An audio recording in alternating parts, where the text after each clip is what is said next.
সবাই রেডি হচ্ছে, আমি চুপচাপ বসে সবার সাজগোজ দেখছি। এমন সময় ভাইয়া এসে তড়িঘড়ি করে বলল, এই তনু, তাড়াতাড়ি আমার রুমে কাউকে দিয়ে নাস্তা পাঠিয়ে দে তো। মেজাজটা পুরো খারাপ হয়ে গেল। ভাইয়ার এই এক অভ্যাস, সময়ে অসময়ে মেহমান নিয়ে বাসায় হাজির হবে। ঘর ভর্তি এত মানুষজন, সবার ফরমাস খাটতে খাটতে আমার হাতে পায়ের জয়েন্টগুলো সব ঢিলে হয়ে গিয়েছে। তার মধ্যে আবার কোন ঝামেলা এনে হাজির হলো কে জানে। শান্তি মতো যে একটু সাজগোজ করব সেই উপায়টুকুও নেই। আমি বিরক্ত হয়ে রান্নাঘরের দিকে গেলাম। রান্নাঘরে গিয়ে দেখলাম ভেতরে ঢুকবার জো নেই। চাচিরা সব রান্নাঘরের দরজায় বসেই গল্প জুড়িয়ে দিয়েছে। আমাকে দেখেই মা অবাক হয়ে জিজ্ঞাসা করলো, কিরে, তুই এখনো রেডি হসনি? তোমার ছেলে আবার কাকে নিয়ে হাজির হয়েছে কে জানে। আমাকে বলল ওর ঘরে নাস্তা পাঠিয়ে দিতে। মা আর বেশি কিছু জিজ্ঞাসা করলেন না, শুধু বললেন, ফ্রিজে মিষ্টি রাখা আছে, বের করে নে। আমি মায়ের কথা মতো মিষ্টি বের করে 5-6টার মতো মিষ্টি পিরিচে নিলাম। কে জানে কয়জন এসেছে। ভাইয়ের আক্কেল দেখলে মাঝে মাঝে অবাক হয়ে যায়। বলা নেই কওয়া নেই, দুপুরবেলা লোকজন নিয়ে এসে বলল এমন অনেক দিন গিয়েছে, মাকে আবার নতুন করে ভাত রান্না করা লেগেছে কিংবা তরকারি। আমি মিষ্টির প্লেট একটা ছোট্ট ট্রেটে নিয়ে তাতে 1 গ্লাস পানি ঢেলে আমাদের কাজের মেয়ে রুনুকে দিয়ে ভাইয়ের ঘরে পাঠাতে নিলেই মা বাধা দিল। শুধু মিষ্টি দিচ্ছিস কেন, একটু ফল কেটে দে। আমি অনিচ্ছা সত্ত্বেও ফ্রিজ থেকে 2টো আপেল আর কমলা বের করে নিলাম। ফল কাটা শেষ হতেই আমি রুনুকে নিয়ে ভাইয়ের ঘরে পাঠিয়ে দিলাম। আপুর রুমে এসে দেখলাম সবার মোটামুটি সাজগোজ শেষ, আমি বাকি আছি। মনে মনে খুশি হলাম। যাক, এবার নিশ্চিন্তে মনে সাজগোজ করা যাবে। গিজগিজ পরিবেশ আমার একদমই পছন্দ না। আধা ঘন্টার মধ্যেই আমার সাজগোজ প্রায় শেষ। এবার শাড়ি পরার পালা। এদিকে আপুকে নিয়ে বোধহয় সবাই ছাদে উঠে গেছে। আমি আমার আলমারি থেকে কলাপাতা রঙের শাড়িটা বের করে নিলাম। হলুদে পরবো বলে কিনেছি। শাড়িটা তসর সিল্ক, গাঢ় সবুজ পাড়, সাথে হলুদ স্কিন পেন্ট। মা অবশ্য বেশ আপত্তি করেছিল, যেহেতু হলুদের প্রোগ্রাম, তাই মা চেয়েছিল আমি হলুদ জামদানি কিংবা কাতানের মধ্যে কোনো শাড়ি নেই। কিন্তু শেষমেশ আমার জোড়াজুড়িতেই বাধ্য হলো কিনে দিতে। শাড়ি পরা শেষ, কপালে একটা গাঢ় সবুজ টিপ পরে নিলাম। নিজেকে আয়নায় দেখে কিছুক্ষণ আপন মনে হাসলাম। আমাকে দেখে বোঝার উপায় নেই যে আমি হলুদের অনুষ্ঠানের জন্য সেজেছি। মা নিশ্চয়ই দেখলে মেজাজ খারাপ করে ফেলবে, যদিও আমাকে দেখতে ততটাও খারাপ লাগছে না। তবুও হলুদের প্রোগ্রামে এমন সাজ সত্যি বেমানান হবে কিনা কে জানে। বাহিরে কোনো শোলগোল শোনা যাচ্ছে না, তার মানে সবাই সাথে চলে গিয়েছে। বিয়ে বাড়িতে আসা মেহমানরাই অনেকেই আমার এমন আচরণে অসন্তুষ্ট। কোণের ছোট বোন হিসাবে সবার আগে আমার এসব নিয়ে হইচই করার কথা, আর আমি এখনো রেডি হতে পারিনি। আপুর এঙ্গেজমেন্টের দিন তো ইমতিয়াজ ভাইয়া মানে আমার দুলাভাইয়ের এর এক খালা বাবার মুখের উপর বলেই ফেললেন, মেয়ে মানুষের এমন খামখেয়ালি স্বভাব ভালো কথা নয়। মেয়েকে না শোধরালে কপালে দুঃখ আছে। তার এমন বলার কারণ হচ্ছে সবাই যখন এঙ্গেজমেন্ট নিয়ে ব্যস্ত, আর আমি তখন আমাদের একেবারে কোনার রুমটাই দিব্যি নাক ডেকে ঘুমোতে চলে গেলাম। তবে আমি অবশ্য লোকের কথাই তেমন কান দেই না। আমার মা বলেন আমরা 4 ভাই বোন, 4টি ভিন্ন প্রজাপতির প্রাণী। সবার আগে আমার আপুর কথা বলি। 4 ভাই বোনের মধ্যে ও দ্বিতীয়। বাস্তববাদী, অসম্ভব সুন্দরী এবং ভীষণ মিশুক প্রকৃতির, মানে প্রথম দেখাতেই প্রেমে পড়ে যাওয়ার মতো মেয়ে। তবে শুধু রূপে নয়, পড়াশোনায়ও বেশ ভালো। ইঞ্জিনিয়ারিং শেষ। শুনেছি বিয়ের পরও আর ইমতিয়াজ ভাইয়া মিলে পিএইচডি করতে যাবে, একসাথে মধুচন্দ্রিমাও হয়ে যাবে। ইমতিয়াজ ভাই আমার খুব পছন্দের একজন মানুষ, যার কথা না বললেই নয়। দারুণ হাসি খুশি একজন মানুষ, ভীষণ হ্যান্ডসাম, ফর্সা গায়ের রং, সাথে ঘন কালো চুল, লম্বায় প্রায় 6 ফিট, সোজা বাংলায় যাকে বলে একেবারে সুপুরুষ। তবে ওনাকে দেখলেই বোঝা যায় না উনি পড়াশোনায়ও ততটা ভালো যতটা দেখতে ভালো। কোথায় যেন পড়েছিলাম, সুন্দর ছেলেরা জীবনে সফল হয় না, এই কথাটা ইমতিয়াজ ভাইয়ার বেলায় ডাহা ফেল।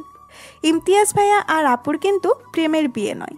ইমতিয়াজ ভাইয়া অবশ্য প্রথমে আপুকে প্রপোজ করেছিল, কিন্তু আপু রাজি হয়নি, আর ভাইয়া তার জায়গাতেই অনড় ছিল, বিয়ে করলে আপুকেই করবে। শেষমেশ বাসায় বিয়ের প্রস্তাব পাঠালো। বাবা মাও ওনার মতো সুপাত্র হাতছাড়া করতে চাইলেন না। এবার আমার ভাইয়ার কথায় আসি। আপুর 3 বছরের বড়, খুবই ইমোশনাল, পেশায় ডাক্তার, এমবিবিএস শেষ করে এখন সার্জারির উপর এফসিপিএস করছে। ভাইয়া হয়েছে একেবারে বাবার মতো, সবার খেয়াল রাখবে। আপনজন ছাড়া বাহিরের লোকদের কাছে ভাইয়া কিছুটা ইন্ট্রোভার্ট। ভাইয়ার বিয়ের জন্য বাবা মা পাত্রী খোঁজা শুরু করে দিয়েছে, কিন্তু ভাইয়ার এক কথা, এফসিপিএস শেষ করে তারপর বিয়ে। তবুও বাবা মা চেষ্টা চালিয়ে যাচ্ছেন, যদি রাজি করানো যায়। আমাদের সবার ছোট ইমো সিলেট মেডিকেল কলেজে পড়ছে, 2টা প্রুফ শেষ, বাকি 2টো দিলেই তারপর ইন্টার্ন ডাক্তার। ধ্যান জ্ঞান সব হচ্ছে পড়াশোনা। আমি অবশ্য ওদের সবার মতো মেধাবী না, এভারেজ টাইপ স্টুডেন্ট। উচ্চ মাধ্যমিক শেষ করে চেষ্টার জোরে পাবলিক পড়ার সুযোগ পেয়েছি। তবে মা একটু দুঃখ পেলেও বাবা কিন্তু কোনোদিন আমাকে সেটা বুঝতে দেয়নি। বাবার কথা, হাতের 5টা আঙুল তো আর সমান হয় না, আল্লাহ যা দিয়েছেন তাতেই সন্তুষ্ট থাকা উচিত। আমি সবসময় একটু শান্ত প্রকৃতির, নির্জন টান থাকতে পছন্দ করি। ওদিকে নিশ্চয়ই আমার জন্য সবাই অপেক্ষা করছে। ছাদে উঠতেই দেখলাম পুরো ছাদটা আলোতে ঝলমল করছে। স্টেজ সাজানো হয়েছে ছাদের দক্ষিণ পাশটা। স্টেজের উপর আপু হাসি মুখে বসে আছে, অসম্ভব সুন্দর লাগছে। চারিদিকে লাইটিং, সাজসজ্জায়, এত কিছুর মধ্যেও আপুর হাসি মাখা মুখটাই যেন সবচেয়ে বেশি সুন্দর লাগছে। এতক্ষণ লাগে আসতে? কতক্ষণ থেকে তোমার জন্য সবাই ওয়েট করছে? ভাইয়া মেহমান নিয়ে এসেছে, তাই একটু দেরি হয়ে গেল।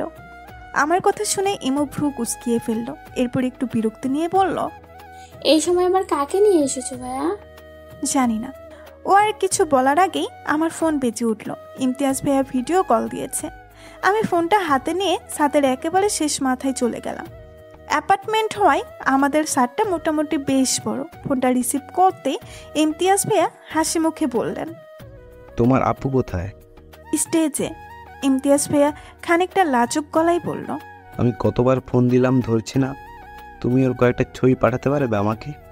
আমি না করলাম না, বেচারা আশা করে বলেছে। বললাম ঠিক আছে, আমি ছবি তুলে তারপর আপনাকে পাঠাচ্ছি। তারপর আমি ফোনটা কেটে নিতেই ইমতিয়াজ ভাইয়া তড়িঘড়ি করে বললেন, এই তনু শোনো। আবার কি? ইমতিয়াজ ভাই আমার দিকে তাকিয়ে হাসি মুখে বললেন, তোমাকে কিন্তু ভীষণ সুন্দর লাগছে। ওনার কথার জবাবে আমি মুস্কি হাসি দিলাম। উনিও ওনার সেই ভুবনজয়ী হাসি দিয়ে বললেন, রাখছি। সময় ছাদের দরজায় চোখ পড়তেই দেখলাম ভাইয়া হাসি মুখে ঢুকছে। নিশ্চয়ই সাথে মেহমানও আছে। আমি ওর সাথে কি আছে সেটা দেখার জন্য এক নজরে সেই দিকেই তাকিয়ে রইলাম। ছাদের দরজার দিকে তাকিয়ে থাকার সময় আমি কয়েক সেকেন্ডের জন্য পজট হয়ে গেলাম। আমার হৃৎপিণ্ডটা লাফিয়ে উঠল, বুকের ভেতরে তীব্র ভূমিকম্প শুরু হলো, যার মাত্রা পৃথিবীর যে কোনো রিখোটার স্কেলের ক্যাপচার করা অসম্ভব। কাকে দেখছি আমি? ভাইয়ার সাথে ইনায়াস ভাই। ওনার তো আসার কথা ছিল না, তবে কি ছুটি পেয়েছেন? নিশ্চয়ই পেয়েছেন, ছুটি না পেলে তো আসতে পারতেন না। কি সুন্দর লাগছে ওনাকে, কালো পাঞ্জাবির সাথে সাদা চুড়িদার, হাসি মুখে ভেতরে ঢুকছেন, গলায় ক্যামেরা ঝোলানো। আমি আর তাকিয়ে থাকতে পারলাম না, তাড়াতাড়ি চোখ ফিরিয়ে নিলাম। ইনায়াস ভাই, ভাইয়ার সেই ছোট্টবেলার বন্ধু।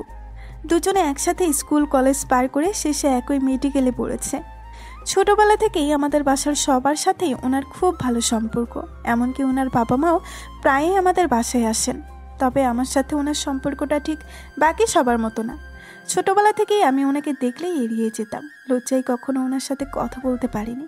উনিও হয়তো বুঝতে পেরেছিলেন আমি ওনার সাথে কথা বলতে সংকোচ বোধ করি, তাই বাসার সবার সাথে ভালো সম্পর্ক থাকলেও আমার সাথে কখনো অতটাও ফ্রি হওয়ার চেষ্টা করেননি। আমি এতক্ষণে বুঝতে পারলাম ভাইয়া তাহলে ওনার জন্যই নাস্তা পাঠাতে বলেছিলেন। ইস, এখন আফসোস হচ্ছে, ফ্রিজে পিঠা রাখা ছিল, উনি পিঠা খেতে খুব পছন্দ করেন। ভাইয়ার উপর জেদ করে কেন যে দিলাম না, রাগ লাগছে নিজের উপর। ভাইয়ার সাথে আরও কয়েকজন বন্ধু বান্ধব এসেছে, ওরা সবাই স্টেজের দিকে গেল। ইনায়াস ভাইয়াকে দেখলাম ক্যামেরা নিয়ে আপুর ছবি তোলা শুরু করে দিয়েছে। আমি আর স্টেজের দিকে গেলাম না, দূরে দাঁড়িয়ে ওনার ছবি তোলা দেখছিলাম। হঠাৎ করে আমার মামাতো বোন রুহি এসে বলল, আপু তুমি এখানে কি করছো? এসো আমাদের সাথে ছবি তুলবে, তাসবি আপু তোমাকে ডাকছে। আমি ওকে বললাম, তোরা ছবি তুল, আপু একটু পরেই আসছি। কিন্তু রুহি কিছুতেই শুনল না।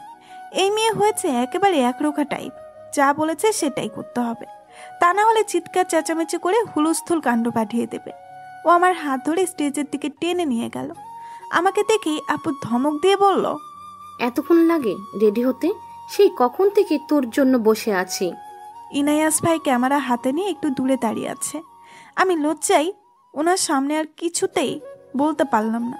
আপু ওনাকে ডাক দিয়ে বলল, আমার আর অনুর সুন্দর দেখে কয়েকটা ছবি তুলে দাও তো ইনায়েস ভাই। আপুর কথা শুনে উনি এগিয়ে এলেন। ক্যামেরাতে ক্লিক করতেই আমি আপুকে বললাম, তুমি তোলো, ইমতিয়াজ ভাইয়া তোমার সোলো পিক পাঠাতে বলেছেন। আপু আমাকে ধমক দিয়ে বলল, আমার 16 পিক অনেক তোলা হয়েছে, সেখান থেকে পাঠিয়ে দেওয়া যাবে। তুই আয়, বস আমার পাশে। ইনায়াস ভাই একের পর এক ছবি তুলে যাচ্ছেন। আমি লজ্জায় ক্যামেরার দিকে তাকাতেই পাচ্ছি না। সবগুলো ছবিতে মাথা নিচু করে আছি। শেষে আপু বিরক্ত হয়ে বলল, কোনে তুই না আমি? তুই এত লজ্জা পাচ্ছিস কেন? আপুর কথা শুনে ইনায়াস ভাই বোধহয় একটু হাসলেন। আমি আর বসে থাকতে পারলাম না। আপুর হাজার বারণ সত্ত্বেও স্টেজ থেকে নেমে চলে এলাম। একটু পরে হলুদের প্রোগ্রাম শুরু হয়ে গেল। একে একে সবাই হলুদ লাগাচ্ছে। আমি শুধু সবার অলক্ষ্যে ইনায়াস ভাইকে দেখছি। উনি একপাশে চেয়ারে বসে ফোনে কি যেন দেখছিলেন। হঠাৎ রুহি সহ আমার আরও 2-3টা কাজিন এসে ওনার গালে হলুদ মাখিয়ে দিল। কিন্তু সর্বনাশ হলো, ওরা হলুদ লাগাতে গিয়ে ওনার পাঞ্জাবিতে হলুদ ফেলে দিয়েছে। ওনার পাঞ্জাবিতে হলুদ লাগায় ওরা সবাই ভয়ে দূরে সরে গেল। উনি প্রথমে ব্যাপারটা বুঝলেন না। শেষে রুহিকে ভয়ে ভয়ে ওনার দিকে তাকাতে দেখে চট করে রুহিকে কোলে তুলে নিলেন। বললেন, রুহি দেখছি বেশ দুষ্ট, আমার পাঞ্জাবিতে হলুদ মাখিয়ে দিল, এবার কি শাস্তি দেওয়া যায় রুহিকে? রুহি সেই আগের মতোই চোখ বড় বড় করে ওনার দিকে চেয়ে আছে। ওকে এইভাবে তাকাতে দেখে উনি হেসে ফেললেন। তারপর রুহির নাকটা একটু চেপে দিয়ে ওর গালে একটা চুমু দিলেন। রুহির ভয় কিছুটা কমেছে। উনি পকেট থেকে চকলেট বের করে সবার হাতে হাতে একটা একটা করে চকলেট ধরিয়ে দিলেন। চকলেট পেয়ে রুহি কোল থেকে নেমে এক দৌড় দিলে স্টেজের দিকে। ওর দেখা দেখি বাকিরাও একই কাজ করল। পাশে থাকা টিস্যু বক্স নিয়ে পাঞ্জাবির হলুদগুলো ঘষে তোলার চেষ্টা করছে। কালো পাঞ্জাবিতে দাগ বোঝা যাওয়ার কথা না, তবুও ওনাকে দেখলাম বেশ ঘষাঘষি করছে। আমি দাঁড়িয়ে দাঁড়িয়ে ওনার কাণ্ড দেখছিলাম। এমন সময় ইমু এসে আমার হাত ধরে স্টেজের দিকে নিয়ে গেল আপুকে হলুদ লাগানোর জন্য। আমাকে দেখে আপু বেশ বিরক্ত হয়ে বলল, হলুদ লাগানো শেষ না হওয়া পর্যন্ত তুই আমার পাশ থেকে উঠবি না। একটু পর পর কোথায় হারিয়ে যাস? সাদেই ছিলাম। এদিকে শোরগোল দেখে দূরে দাঁড়িয়েছিলাম। আমি বাধ্য মেয়ের মতো আপুর পাশে বসে রইলাম। এরপর এক এক করে ভাইয়া, ইমু আর বন্ধুরা সবাই আপুকে হলুদ লাগিয়ে দিল। নাহিদ ভাইয়া আপুকে হলুদ লাগানোর সময় ওনার সচ্চিত্র কবিতার আবৃত্তি করলেন। হে প্রিয়তমা অপরূপা অনন্যা, পূর্ণিমার চাঁদ বুঝি ধরণীতে আসিয়াছি নামি। ও হে প্রিয়া, মোর সকলই যে তুমি করিয়া নিলে চুরি। আহা কি রূপ মরি মরি। ওনার কবিতা শুনেই সবাই হেসে ফেলল। আপুকে লাগানোর সময় আমার গালেও একটু হলুদ লাগিয়ে দিল। আমি ওনার দিকে তাকিয়ে নাক মুখ কুঁচকিয়ে ফেললাম। তার ফলস্বরূপ উনি আমাকে নাকেও একটু হলুদ লাগিয়ে দিলেন। আমি সামনে থাকা টিস্যু বক্স থেকে টিস্যু নিয়ে তাড়াতাড়ি আমার গালে লাগানো হলুদ মুছে টিস্যুটা ওনার দিকে ছুঁড়ে মারলাম। উনি টিস্যুটা ক্যাচ ধরে ঠিক আমার কপাল বলা বলেই সই করলেন। আমি আবার ওনাকে সই করে মারলাম। ইনায়াস ভাই যে এদিকে আসছিল আমি সেটা খেয়ালই করিনি। টিস্যুটা গিয়ে পড়লো ওনার বুক বরাবর। উনি অবাক হয়ে আমার দিকে তাকালেন। আমি লজ্জায় যেন দেখতেই পাইনি এমন ভান করে বসে রইলাম। এর মধ্যেই ইমতিয়াজ ভাইয়ের ভিডিও কল আমাকে অস্বস্তি থেকে বাঁচিয়ে দিল। ইনায়াস ভাই আমার দিকে কিছুক্ষণ তাকিয়ে থেকে চলে গেলেন। আমি ফোনটা আপুকে ধরিয়ে দিলাম। আপু বেশিক্ষণ কথা বলল না। ইমতিয়াজ ভাইকে ধমক দিয়ে ফোন রেখে দিল। আমার ভালোই লাগছিল ইমতিয়াজ ভাই আর আপুর দুষ্টু মিষ্টি খুনসুটি দেখতে। আমি ফিসফিস করে আপুকে বললাম, ইমতিয়াজ ভাইয়া যা অবস্থা দেখছি তাতে মনে হয় বিয়ের পর তোমাকে একদিনের জন্য কোথাও যেতে দিবে না। আপু আমার কথা শুনে একটু মুচকি হাসলো। সবার হলুদ লাগানো শেষ হতেই ইনায়াস ভাই এলো আপুকে হলুদ লাগাতে। হলুদ লাগানোর সময় আর চোখে কয়েকবার আমার দিকে তাকিয়েছিলেন। আমার তখন লজ্জায় মরে যাই অবস্থা। হলুদ পর্ব মোটামুটি শেষ। এবার নাচ গানের পালা শুরু হলো। আসল হইচই। সাউন্ড বক্সের বিকট আওয়াজে মনে হচ্ছে যেন পুরো বিল্ডিংটাই কাঁপছে। আমি ইমুকে ইশারা করে ভলিউমটা একটু কমিয়ে দিতে বললাম। ইমু ভলিউমটা একটু কমাতে নিলেই কাজিনরা সবাই বাধা দিল। সবার এক কথা, বিয়ে বাড়িতে হইচই না থাকলে মজা আছে নাকি? প্রথমেই ছোটদের নাচ গান। বেশি রাত হলে ওরা হয়তো ঘুমিয়ে পড়তে পারে তাই। রুহি আর ছোট মামার মেয়ে ওরা দুজন স্টেজে উঠতেই সবাই জোরে জোরে চিৎকার শুরু করে দিল। রুহি ইনায়াস ভাইয়ার দিকে তাকাতেই উনি ওদের দিকে তাকিয়ে একটা ফ্লাইং কিস দিলেন। রুহির সাথে ওনার অনেক আগে থেকেই বেশ ভাব। রুহি আমাদের বাসায় এলে প্রায় ভাইয়াকে দিয়ে ওনাকে ফোন করে বাসায় আসতে বলেন। ব্যস্ততার কারণে উনি সবসময় আসতে না পারলেও প্রায় আসতেন। ওদের নাচ শেষ হতেই এবার আরও কয়েকটা পিচ্চিকে স্টেজে ওঠানো হলো। ভালোই লাগছে ওদের নাচ দেখতে। ছোটদের নাচ শেষ, এবার বড়দের পালা। ইমুর বন্ধুরা কয়েকজন উঠল। ইমু স্টেজে উঠে ভাইয়া আর ইনায়াস ভাই দুজনকে টেনে নিয়ে গেল। নাহিদ ভাইয়া নিজে থেকে স্টেজে উঠে গেল। আমি বসে বসে ওদের কাণ্ড দেখছি। ওরা স্টেজে উঠে এলো পাথারি লাফাচ্ছে, বাকিরা ওদের কাণ্ড দেখে হাসতে হাসতে গড়াগড়ি খাচ্ছে। অনেকক্ষণ পর শেষে ক্লান্ত হয়ে স্টেজ থেকে নামলো। ওরা নামতেই অয়ন সবাইকে বলল, এবার তনু আপুর পালা। যদিও আমি নাচ তুলে রেখেছিলাম, ইনায়াস ভাইয়ার সামনে নাচবো কি করে সেই লজ্জাতেই না করে দিলাম। কিন্তু ওরা ছাড়লো না, সবাই মিলে জোর করে আমাকে স্টেজে তুলে দিয়ে মিউজিক প্লে করে দিল। শেষমেশ বাধ্য হয়ে নাচ শুরু করলাম। ভয়ে আমার বুক কাঁপছে, নাচ ভুলে যাবো কিনা সেই ভয়ে আছি। হঠাৎই দেখলাম ইনায়াস ভাই ফোনে কথা বলতে বলতে ছাদের অন্য পাশে সরে গেল। আমিও হাঁপ ছেড়ে বাঁচলাম, কিন্তু শেষ রক্ষা হলো না। নাচ শেষ হতেই ইমো আরেকটা গান প্লে করে দিল। ওকে গতকাল বলে রেখেছিলাম আমি স্টেজে উঠলে এই গানগুলো প্লে করার জন্য, কিন্তু এখন যে ওকে বারণ করব সেই সুযোগও নেই। একটু পর ইনায়াস ভাই আবার এসে বসলেন, ওনার হাতে ক্যামেরা। আমি মনে মনে দোয়া করছি কখন গান শেষ হবে আর কখন রেহাই পাবো এই যন্ত্রণা থেকে। নাচের সময় একবারও ওনার দিকে তাকালাম না লজ্জায়। তবে না তাকালেও উনি যে আমার দিকে তাকিয়ে আছেন সেটা আমি ভালোই বুঝতে পারছি। তাতে করে আরও বেশি লজ্জা লাগছে। অবশেষে সেই মাহেন্দ্রক্ষণ এলো, মানে গান শেষ হলো। সবাই হাততালি দিয়ে বলছে আরেকটু নাচার জন্য, কিন্তু আমি না করে দিলাম। এমনিতেই বেশ হাঁপিয়ে গেছি। আমি স্টেজ থেকে নামতেই ইমু এসে আমার হাতে পানির বোতল ধরিয়ে দিয়ে বলল, সাথে সাথে খাবি না আপু, আগে একটু রেস্ট নিয়ে তারপর খাবি। ডাক্তার মানুষ, সব কিছুতেই ডাক্তারি বিদ্যা নাক কপচালে এদের পেটের ভাত হজম হয় না। আচ্ছা ইনায়াস কি এমন কি জানি। যাই হোক, আমি ইমুর কথা মতো চেয়ারে বসে শাড়ির আঁচল দিয়ে কপালের ঘাম মুছে নিলাম। তারপর একটু রেস্ট নিয়ে ঢকঢক করে পুরো বোতলের পানি শেষ করে ফেললাম। ঘামে ভিজে এক অবস্থা হয়ে গেছে। মেকআপ উঠে গেছে কিনা কে জানে। আমি অবশ্য বেশি মেকআপ করিনি, তবুও যেগুলো দিয়েছি সেগুলোও বোধহয় উঠে গেছে। আমি ফুফাতো বোন অনু আপু আমার পাশ দিয়ে যাওয়ার সময় ওনাকে ডেকে জিজ্ঞাসা করলাম আমার মেকআপ ঠিক আছে কিনা।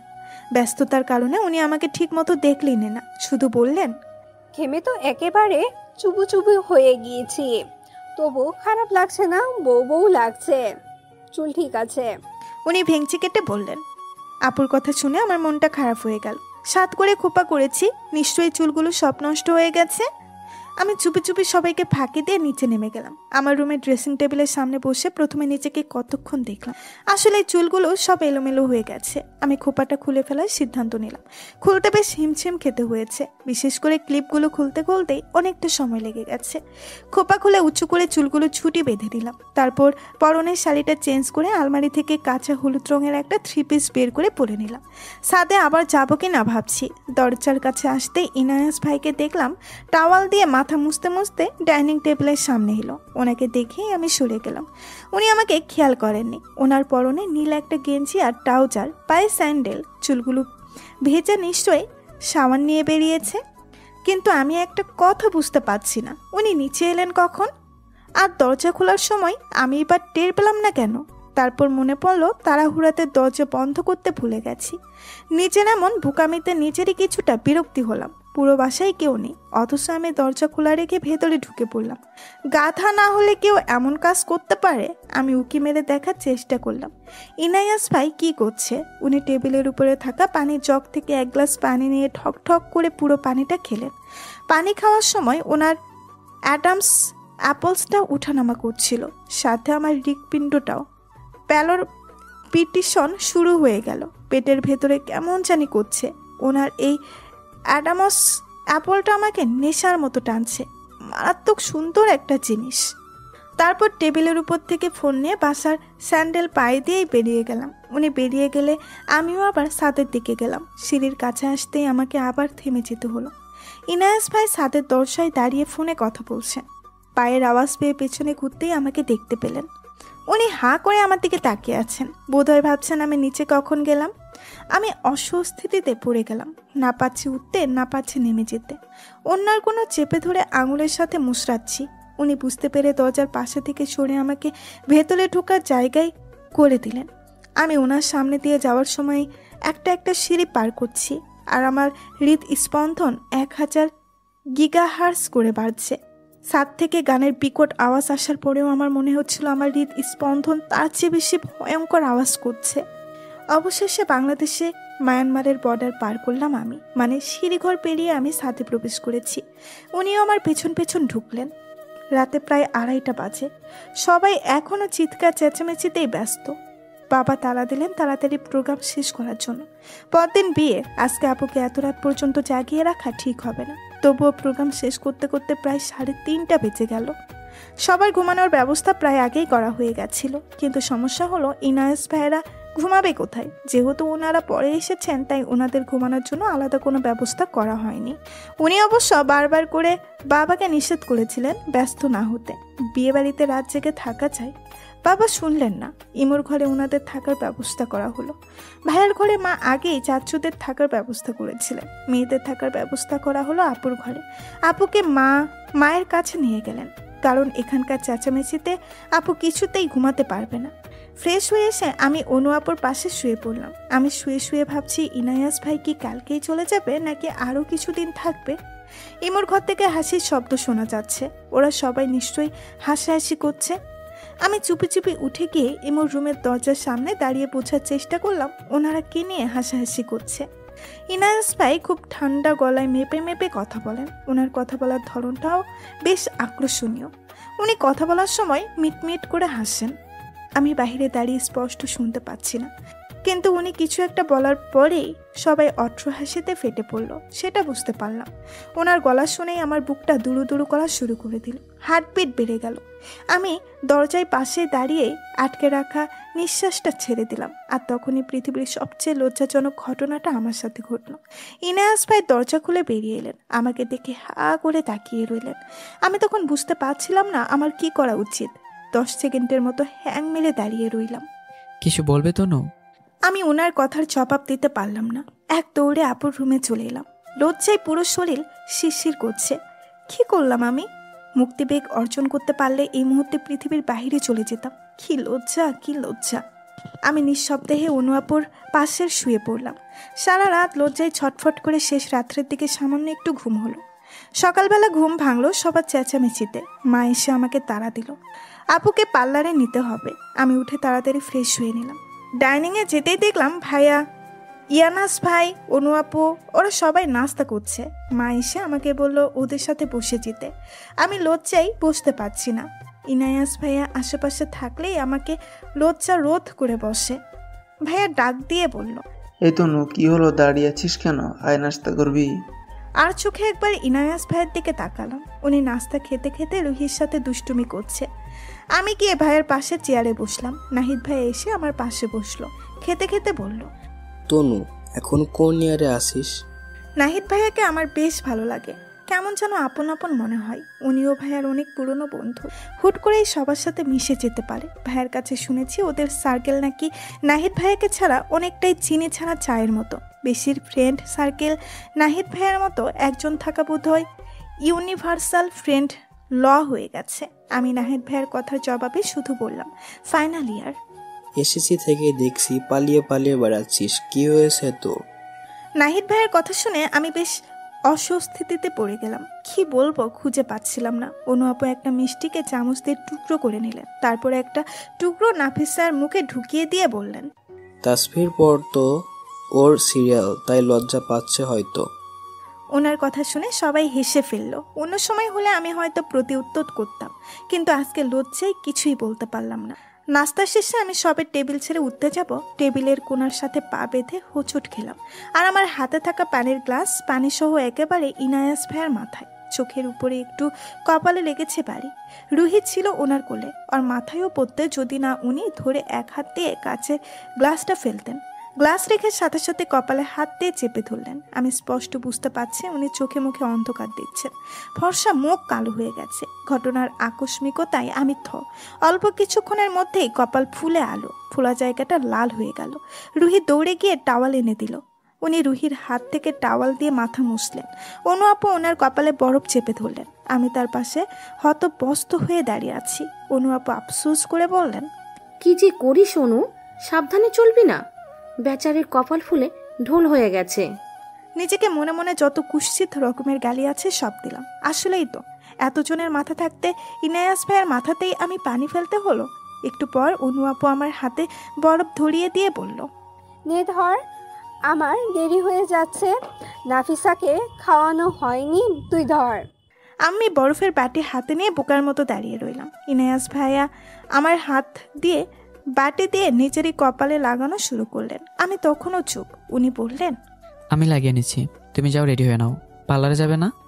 আমি হাসুচোখ মাথা নাড়িয়ে ভেতরে যাওয়ার জন্য পা বাড়ালাম। রুহি এসে হঠাৎ দুম করে আমার পিঠে কিল বসিয়ে দিল। রাগে ওর চোখ মুখ লাল হয়ে আছে। আর এমন কাণ্ডে আমি ইনায়াস ভাই দুজনেই হতভাগ। বাকিরা হাসছে, ভদ্রতা রক্ষার জন্য আমিও হাসলাম, কিন্তু পিঠের ব্যথায় সেটা ঠোঁটের কোণা পর্যন্তই থেকে গেল। সবার মতো অট্রহাসি বেরোলো না। বদমেয়েটা আমার মেরুদণ্ড বোধহয় ভেঙেই দিয়েছে। ওর চেহারা দেখে মনে হচ্ছে আরও মারবে। ভয়ে আমার চোখ মুখ ফ্যাকাশে হয়ে গেল, মুখ বাঁকা হাসি। ভাগ্য ভালো যে ইনায়াস ভাই ওকে টেনে কোলে তুলে নিলেন। ছি রুহি, বড়দের কেউ হাত তোলে? আল্লাহ গোনা দেবে তো। ও তোমার মাথায় বাড়ি মারলো কেন? রুহির কথা শুনে আমি অপ্রফিত হয়ে গেলাম। রুহি ভেবেছে আমি ইচ্ছে করে ওনাকে বাড়ি মেরেছি। নাহিদ ভাইয়া হেসে উঠলেন, বললেন। ইনায়াস ভাইয়া মুখ টিপে হাসলেন। রুহিকে বললেন, ও তো ইচ্ছে করে মারিনি, হাত থেকে পড়ে গেছে। যাও, আপুকে সরি বলো। রুহির আমাকে সরি বলল ঠিকই, কিন্তু ওকে দেখে মনে হলো না সে কোনো রকম অনুতপ্ত বোধ করছে আমার মারের জন্য। বরং ইনায়াস ভাই যদি আমার পিঠে আরও 2-1টা কিল বসিয়ে দেওয়ার কথা বলতো তাহলে বোধহয় ও আরও বেশি খুশি হতো। এই প্রথম রুহিকে আমার হিংসে হচ্ছে। কি কারণে হচ্ছে, কেন হচ্ছে আমি জানি না, কিন্তু হচ্ছে। ইনায়াস ভাইয়ার একটা কল আসলেই উনি উঠে চলে গেলেন। ফিরে এলো মুখটা কালো করে। ওনার মুখ কালো দেখেই ভাইয়া উদ্বিগ্ন হয়ে জিজ্ঞাসা করলো, কি হয়েছে? ওনার স্বভাব সুচল ঠান্ডা কিন্তু গভীর গলায় বললেন, ওনাকে আজকেই নাকি চট্টগ্রাম যেতে হবে। ওখান থেকে ফোন এসেছে, ভেরি আর্জেন্ট। মুহূর্তেই আমার মনটা খারাপ হয়ে গেল। ভাইয়া অনুরোধ করে বলল, এখন না গেলে হয় না? রাতের দিকে না হয় আমি আর নাহিদ তোকে বাসে তুলে দিয়ে আসবো। উনি ভাইয়াকে কি জানি দেখলাম বুঝালো। এরপর ভাইয়া আর অমত করলো না। ইনায়াস ভাইয়া চট করে আমার দিকে তাকালেন। আমি সাথে সাথে মাথা নিচু করে ফেললাম। উনি নাহিদ ভাইয়ার মাথায় টুক্কা মেরে ব্যাগ গুছাতে চলে গেলেন। আমি বেশিক্ষণ দাঁড়িয়ে থাকতে পারলাম না। সবার অলক্ষ্যে কোনো রকমে কান্না চেপে রেখে উঠে এলাম। ওনার চলে যাবার কথা শুনে নিজেকে কিছুতেই শান্ত রাখতে পারছি না। ওনাকে চোখে দেখাতেই ছিল আমার একমাত্র আনন্দ। এখন তো সেই উপায়ও বন্ধ। এর আগে উনি যতবার আমাদের বাসায় এসেছেন, চলে যাওয়ার পর কিছুদিন আমি কিছুতেই স্বাভাবিক থাকতে পারতাম না। রাতে চোখ বন্ধ করলেই ওনার চেহারা ভেসে উঠত। ওনার সেই সরল শান্ত মুখটার কথা ভেবে যে কত রাত নির্ঘুমে কাটিয়েছি তার হিসাব নেই। ওয়াশরুমে ঢুকে অনেকক্ষণ কাটলাম। মা এসে ওয়াশরুমের দরজার সামনে আমার নাম ধরে ডাকছে বারবার। শেষে বিরক্ত হয়ে ঢাকানো শুরু করলো। আমি চোখ মুছে ওয়াশরুম থেকে বেরোতেই মা জিজ্ঞাসা করলো, কিরে, তোর চোখ মুখের এই অবস্থা কেন? শরীর খারাপ নাকি? আমি মায়ের কথার জবাবে শুধু বললাম, কিছু না। তাড়াতাড়ি রেডি হয়ে নিলাম। আপুকে নিয়ে পার্লারে যেতে হবে। রেডি হয়ে বেড়াতেই দেখলাম ভাইয়া আর ইনায়াস ভাই বেরোচ্ছে। ভাইয়া বলল, চল তোকে নামিয়ে দিয়ে তারপর ইনায়াজকে ছাড়তে যাব। ইনায়াস ভাইকে দেখলাম ব্যাগ কাঁধে নিয়ে দাঁড়িয়ে আছে। ভীষণ কষ্ট লাগছে আমার। ইচ্ছে করছে ওনার হাত চেপে ধরে বলি, আপনি যাবেন না প্লিজ, আপনি গেলে আমার আনন্দটাই মাটি হয়ে যাবে। কিন্তু পারলাম না। মনের কথা মনেই রয়ে গেল। আপুকে রাগ দেখিয়ে বলল, আমার বিয়ে আর তুমি চলে যাচ্ছ? আমার মন মতো ছবি তুলে দেবে কে? মনে থাকবে সব। আর যদি তোমার সাথে কখনো কথা বলেছি দেখো। আপুর কথা শুনে উনি হেসে ফেললেন। আপুর গাল টেনে দিয়ে বললেন, কি করব বলো, বসের ফোন, ওনার আন্ডারে তো ট্রেনিং করছি, ওনার কথা ফেলবো কি করে? আপু খেপে গিয়ে বলল, তোমার ওই বসকে ফোন দাও দেখি, আমি কথা বলবো। উনি কি বিয়ে শাদী করেনি নাকি? আপুর কথা শুনে ইনায়াস ভাই আবারও হেসে ফেললেন। আমি শুধু ওনার দিকে চেয়ে আছি, উনি অবশ্য সেটা খেয়াল করেননি। ওনার হাসিটা মারাত্মক সুন্দর, আলাদা একটা জাদু আছে। যে কোনো মেয়েই ওনার এই হাসিতেই ঘায়েল হয়ে যাবে। ভাইয়ের কাছে শুনেছি কলেজের সব সুন্দরী মেয়েরা নাকি ইনায়াস ভাইয়ার জন্য পাগল ছিল, ইনফ্যাক্ট এখনও পাগল। উনি নাকি পাত্তা দেয় না। শুনে আমি মনে মনে শান্তি পাই, সে সাথে ভরসা। ভাইয়া তার প্রায় সব বন্ধুদের গল্পই আমাদের সাথে শেয়ার করেছে। ভাইয়া যখন ইনায়াস ভাইয়ার গল্প বলে তখন আমি মুগ্ধ হয়ে শুনতে থাকি। মনে হয় যেন শুনেই যাই। অদ্ভুত এক ভালো লাগা কাজ করে। গাড়িতে বসে ইমো আর আপু বসলাম পেছনের সিটে। উনি সামনে ড্রাইভারের পাশে সিটে রুহিকে কোলে নিয়ে বসেছেন, আর একটা গাড়িতে ভাইয়া সব কাজিনদের নিয়ে আসতে। আমি ফোনে নিউজ ফিড স্ক্রল করছিলাম। ইমো হঠাৎ বলল, এই আপু, তুমি নাকি গ্লাস দিয়ে বাড়ি মেরে ইয়ানাস ভাইয়ের মাথা ফাটিয়ে দিয়েছ। আমি কিন্তু বিশ্বাস করিনি। আপু বলল, কি বলেছে তোকে? ইনায়াস ভাই রিয়ার ভিউ মিরর দিয়ে সরাসরি আমার দিকে তাকালো। আমি লজ্জা অস্বস্তিতে দ্রুত চোখ সরিয়ে নিলাম। ইমো যখন বলল কথাটা ওকে ইনায়াস ভাই বলেছে, আমি চমকে উঠে ওনার দিকে তাকালাম। উনি বাইরের দিকে তাকিয়ে মিটমিট করে হাসছেন। আশ্চর্য, উনি কি সত্যিই ধরে নিয়েছেন আমি ইচ্ছে করে ওনাকে বাড়ি মেরেছি? ও নো, আপু ইমো দুজনেই হাসতে হাসতে গড়াগড়ি খাচ্ছে। এখানে এত হাসির কি হলো আমি বুঝতে পারছি না। এরা সবাই মিলে কি আমাকে কনফিউজড করতে চাইছে? হচ্ছেটা কি? পার্লারে পৌঁছে ভাইয়া বলল, আমি নেজকে বাসে তুলে দিয়ে আসি, তোদের হলে আমাকে ফোন দিবি। খবরদার একা একা বেরোবি না, আমি নিতে আসবো। ইনায়াস ভাইয়া রুহির গালে কয়েকটা চুমু দিয়ে ওকে ইমোর কোলে দেওয়ার চেষ্টা করছে। রুহি কিছুতেই আসতে চাইছে না। উনি গাড়ি থেকে নেমে রুহিকে পুরো এক বক্স চকলেট কিনে দিয়েছিল। রুহির আগে সেগুলোও ফেলে দিল। ইমো অনেক কষ্টে ওকে ওনার কোল থেকে ছাড়িয়ে শেষে আমার কোলে এনে দিল। ইমোকে খামচি দিয়ে কামড় দিয়ে এক অবস্থা করে দিয়েছে। আমি অনেক আদর যত্ন করে রুহিকে কিছুটা শান্ত করলাম। ইনায়াস ভাই আপুকে উইশ করে চলে গেল। আমি কিছুতেই চোখের পানি ধরে রাখতে পারছিলাম। কেউ দেখে ফেলবে সে ভয়ে রুহিকে নিয়ে তাড়াতাড়ি পার্লারে ঢুকে পড়লাম। আপুর শ্বাস শেষ হতে প্রায় 12:30 বেজে গেল। এর মাঝে ইমতিয়াজ ভাইয়া চোখ দিয়েছে প্রায় 10-12 বারের মতো। ইমো ফোন দিয়েছে 3 বার। আমি বিরক্ত হয়ে শেষে ফোনটা সাইলেন্ট করে রাখলাম। আমার কিছুই ভালো লাগছে না, অসহ্য লাগছে সব কিছু। কাজিনরা সবাই বেশ হাসগোস করেছে, আমার কিছুই ভালো লাগছে না। আমি চুপচাপ বসে আছি। শেষে আপু ধমক দিয়ে বলল, তোর বোনের বিয়ে আর তুই এভাবে চুপচাপ বসে আছিস, কি হয়েছে তোর? আমি আপুর কথার জবাব দিলাম না। আমার যে কেমন লাগছে তা শুধু আমিই জানি। শেষমেশ আপুর নির্দেশে আমাকেও সাজতে হলো। সাজগোজ শেষে ভাইয়াকে ফোন দিলাম আসার জন্য। প্রায় 10 মিনিটের মধ্যেই ভাইয়া এসে আমাকে ফোন দিল আপুকে নিয়ে নিচে নামার জন্য। আমি আপুকে নিয়ে নিচে নামতেই 440 ভোল্টেজের বড় বড় একটা শক খেলাম। ভূত দেখার মতো চমকে উঠলাম দুজনেই। ভাইয়ার সাথে ইনায়াস ভাই দাঁড়িয়ে। এত খুশি বোধ হয় আমি জীবনেও হইনি। ইনায়াস ভাইকে দেখে যতটা খুশি হলাম। আমাদেরকে দেখে ভাইয়া হাসি মুখে এগিয়ে এলো। আপু খুশিতে চিৎকার দিয়ে বলল, ইনায়েস ভাই, তুমি যাওনি? রুহি দৌড়ে গিয়ে ওনার কোলে উঠে পড়ল।